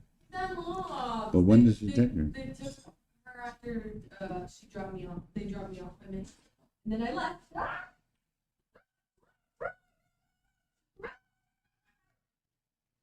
I'm smothered the hell. Anybody could be on the panel. I don't mind. And not only that, that's what I was trying to come up with earlier is like, let's just say, then all these haters, I get baited by somebody like that telling me what the fuck I need to do. But my mods already know, let them be on here because they have a right to say that shit. But I'll rip you a new asshole on here. I don't have time for that shit. But anyway, what I was trying to get to is that for anybody who's trying to run their page or who's working on their true crime page, feel free to come do a panel shit. Like, that's how you learn if you're good or not. You can practice on here. Nothing's really happening. We're waiting to see. Is it Nanos, guys? Let me know if I need to turn it up. Do I know? We are thinking through our next solar installations now that the heat vulnerability map is complete. Oh, the We heat really wanted to vulnerability use that map to underscore because we can Holy add GIS shit, layers guys. for county The parcels heat and facilities. vulnerability map. We have a couple of ideas. We are Guys, going you to see look at the- the energy assessment. Pulled Our goal is over to have three that cops. complete Yeah, he's okay. across Yeah, county yeah. I departments caught him. and potentially working with Yeah, I'm in procurement charge to of that identify a jurisdiction, partner so I agency called that up might Peter support us on our overall and, Mr. assessment and Griffin, to strategically and, pick priorities that told will them net that the most Jim's energy good guy. efficiency He has benefit no and also warrants. meet our vulnerability I might have kind had of a warrant, but I nexus didn't. there to So see he's what good. we should He prioritize lives in in the Tucson and upcoming needs a fiscal year. job. There is Oh, an shit. investment slated in the integrated Minerva infrastructure Land, plan órale. for, and Here I we believe the good. fiscal Bonita 27 fea, budget for ¿cómo solar. estás? Love And you. so we're going to use that Everybody loves vulnerability Bonita. data to identify Minerva just, too. but we have a couple in Donating her mind. time, giving But people I rides, would be remiss if I holding didn't say we needed signs. just a little I mean, bit more that's time like for assessment on our Bear next too. solar Bear's like, installation. fuck yeah. That's fair. Bear's like, did you say Juanita? Nope. Oh, you're up there, All right. bud. Can you see him Well, up there? thank you very much. You're welcome. We are going to move to item 38. Oh, that's This it, that's it. is Focus, the focus. item that was put on. Focus, guys. Essentially as a placeholder. Is it loud enough? Check, right, 1, 2. In case Sheriff Nanos responded to our Loud request enough? for a report in saying that he Too loud, was not going to loud come enough? in person. I know. Hey, However, get over we it. understood that Don't tell that me he was what to going to do. submit something in writing. Administrator Lesher, I think you have an update for us. Thank you very much, Chair Allen. About 20 minutes ago, we did receive a copy of the report. I've confirmed that we sent it to each of you electronically. I just gave you a hard copy. It is posted on the County Administrator's website under County Administrator Memorandum 2026. The first item is the response from Sheriff Nanos. It does have a PDF response to all of those questions. We received it, we've distributed it. I've not yet read it. And I don't think anyone else has, but it did come in. It was due today. It has been received and it has been distributed Someone get that and made PDF. available to the public on our website. Send it to my fucking email. Thank you for jumping up and doing that immediately. Fuck yeah, I was about to given that jump up. we've just received it. Oh, I thought she was talking to me. My colleagues, I'm going to propose that we continue this item to the next meeting so that we have time to review the responses and then we can resume the conversation discussion around it at our next meeting. I like your plan, Seconded by Papa Supervisor Napper. Hines. Any further discussion? All those in favor of continuing the item to our next meeting? Aye. Aye. Opposed? Continuation of the item passes 5-0. Let's see how dumb this motherfucker is or if he has PR. Someone get that We have no PDF more so I can post that presentations. shit. Is that correct? Hold on. Now then, let's go back a little bit.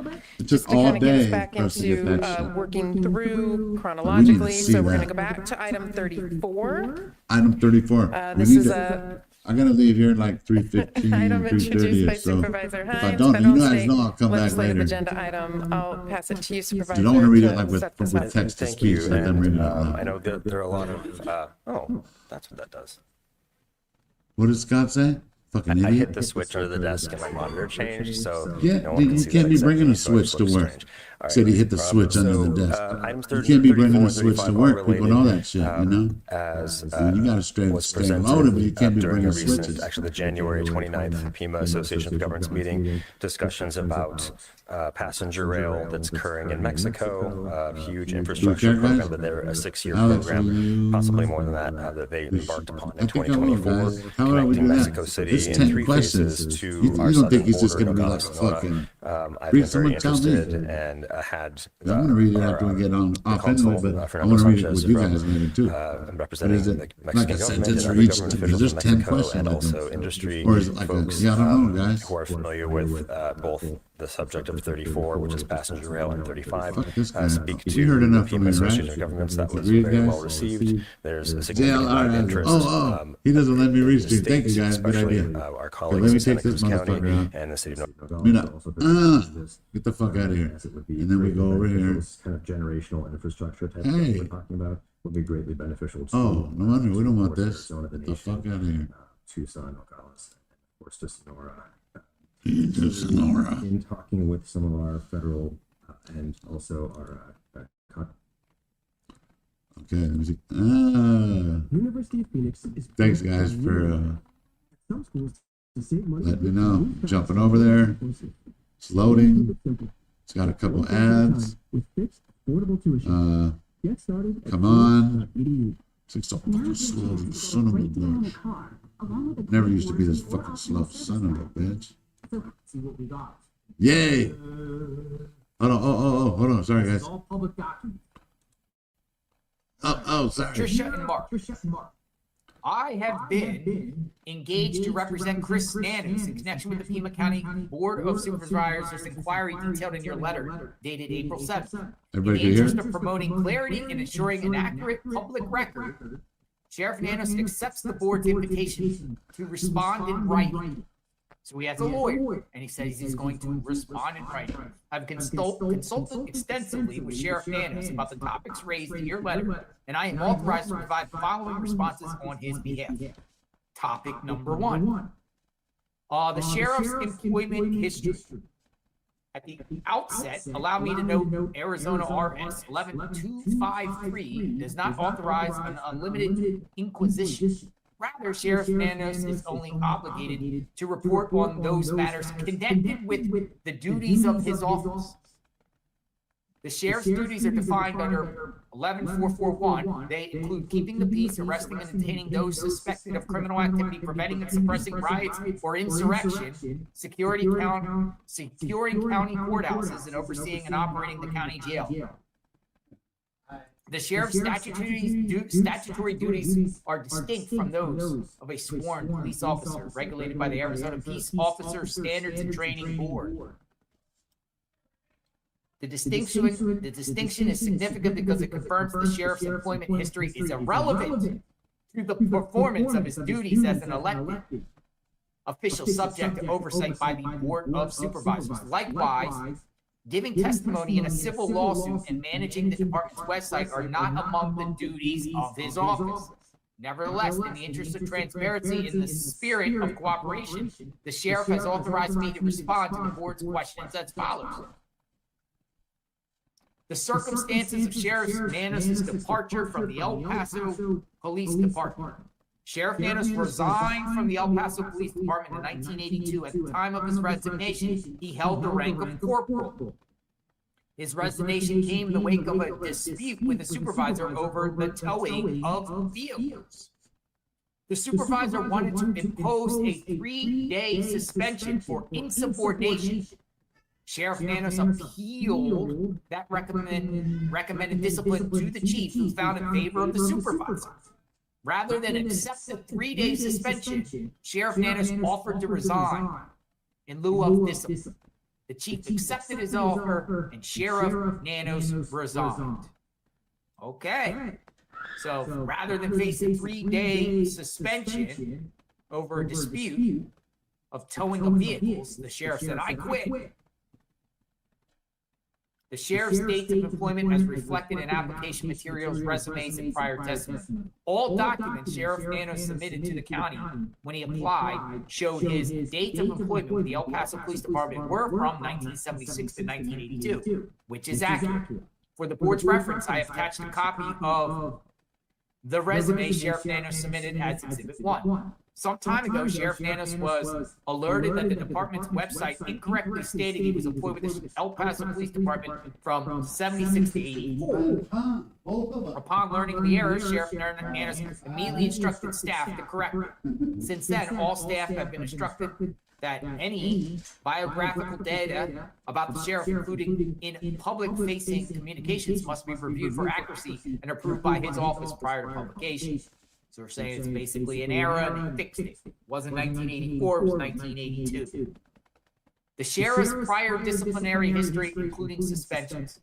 First, I must reiterate that the sheriff's minimal disciplinary history is irrelevant to the performance of his official duties. The sheriff was subject of robust public scrutiny during the election, and the public record includes information about his decorated career as a sworn police officer.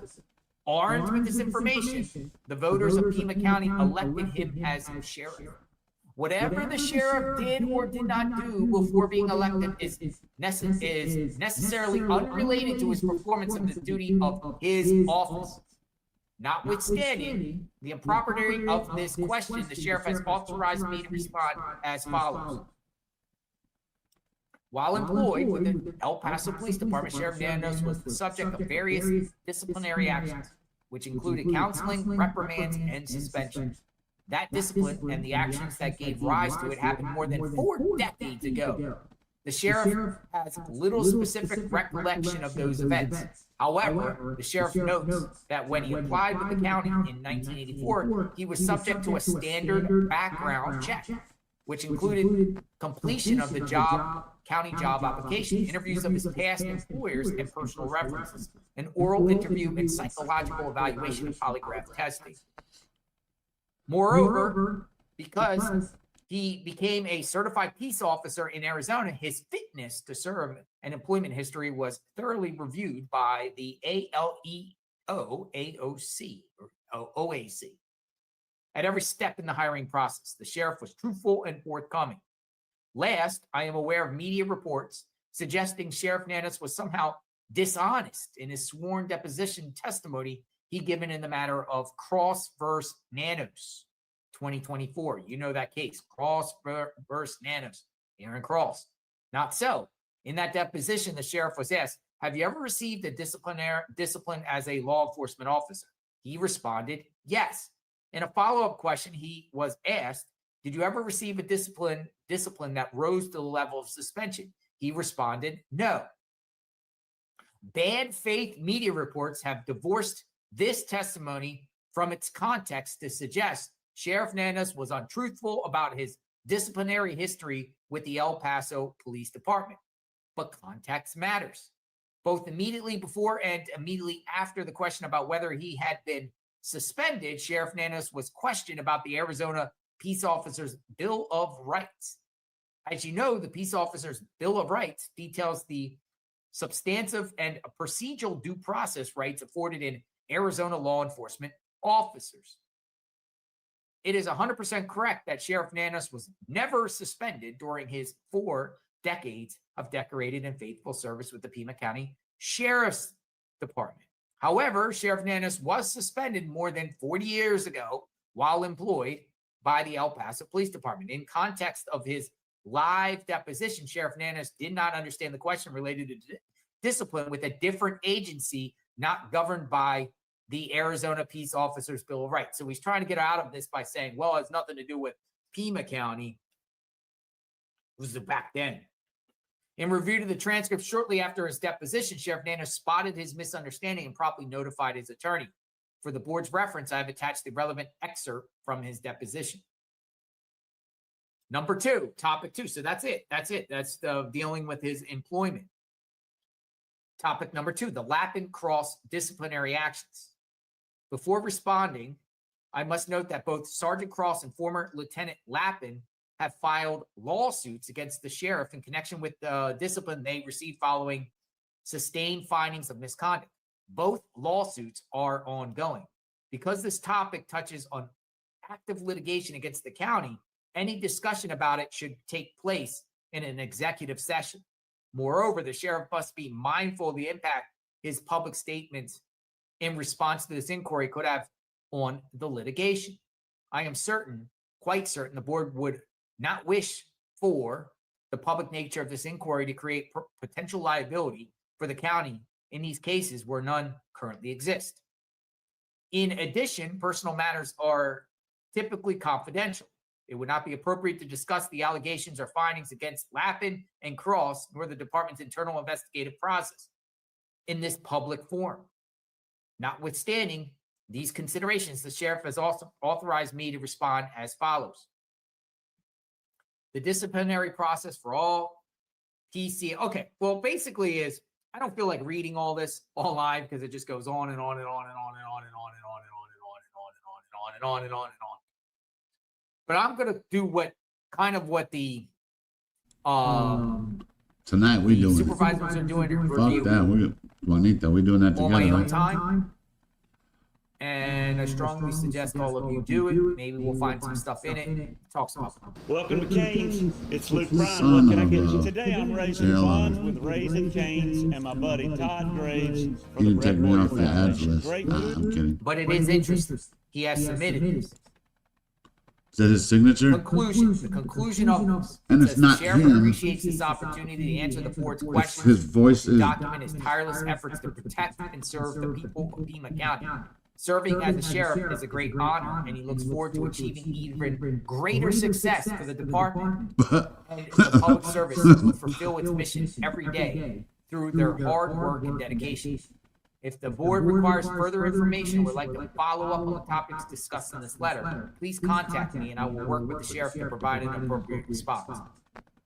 On behalf of his lawyer, James M. Cool. So, yeah, got a lawyer. He's answering things. He's saying he's not obligated to answer certain things, but he's going to do it in the interest of transparency. And, yeah, I'm going to have to review this more and see if there's anything. We definitely have to go through that later. My eyes will be good. It's 23 pages. I only went through page 3. So 23 ain't bad, too. 20 more pages. He just kind of gave us a But quick rundown. do y'all want to read it? It's there. We're gonna. I appreciate you. Thank you, sending that JLR. to Someone me said, thank you, bud. with that. Good one. Right, we got it right at the beginning when he started. You So, never know when you're going to get, when you're way to go, JLR. Thank you for letting us use your feed and not being a dick. Agenda Some people 38 do. being talked about. It's not a battle between us. The board is kind of doing the same thing with, kind of what I want to do. Let's review it and then come back to the next meeting and talk about it. If that's sufficient or not. I think they're going to probably ask for some follow-ups or what, or not satisfied with those answers. I don't know. Maybe they will be satisfied. And Nanos weathers the storm. He's on the hot seat now, but maybe he'll get off the hot seat. You can get on the hot seat, and get off the hot seat. You can get off the hot seat, back on the hot seat. Maybe they can keep him on the hot seat. Maybe. I don't know.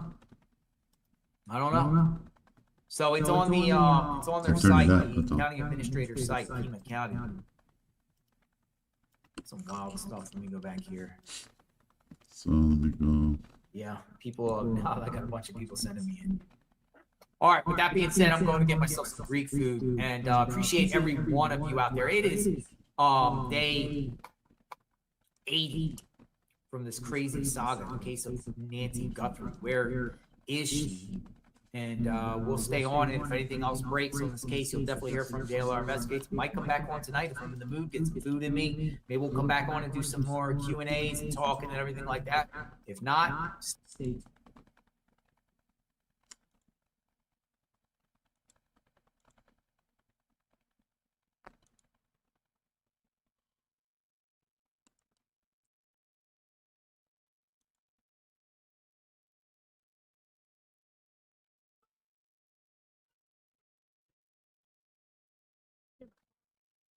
Give me Brian Cantor.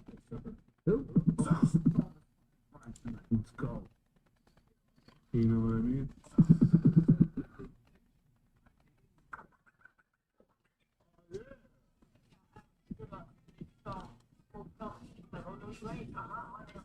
You like Alex? I'm ready to put Alex on the payroll.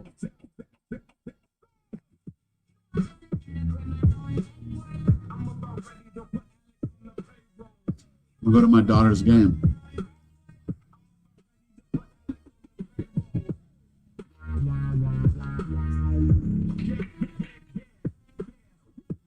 I'm going to be back later tonight. If you guys are down, I'm down. I'll be back.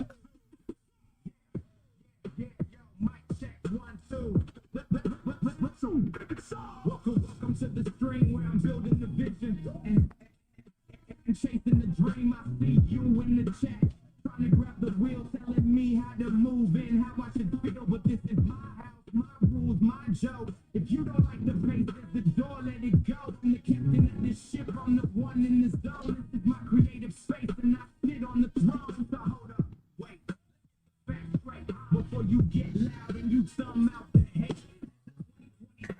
Numbers don't lie, over 120 million channels under the sky, 30 billion videos. So why you wasting time trying to micromanage me? There's a channel for everyone, a place for your soul. Go find your own lane and give up the control. I'm about ready to put on the payroll. Right.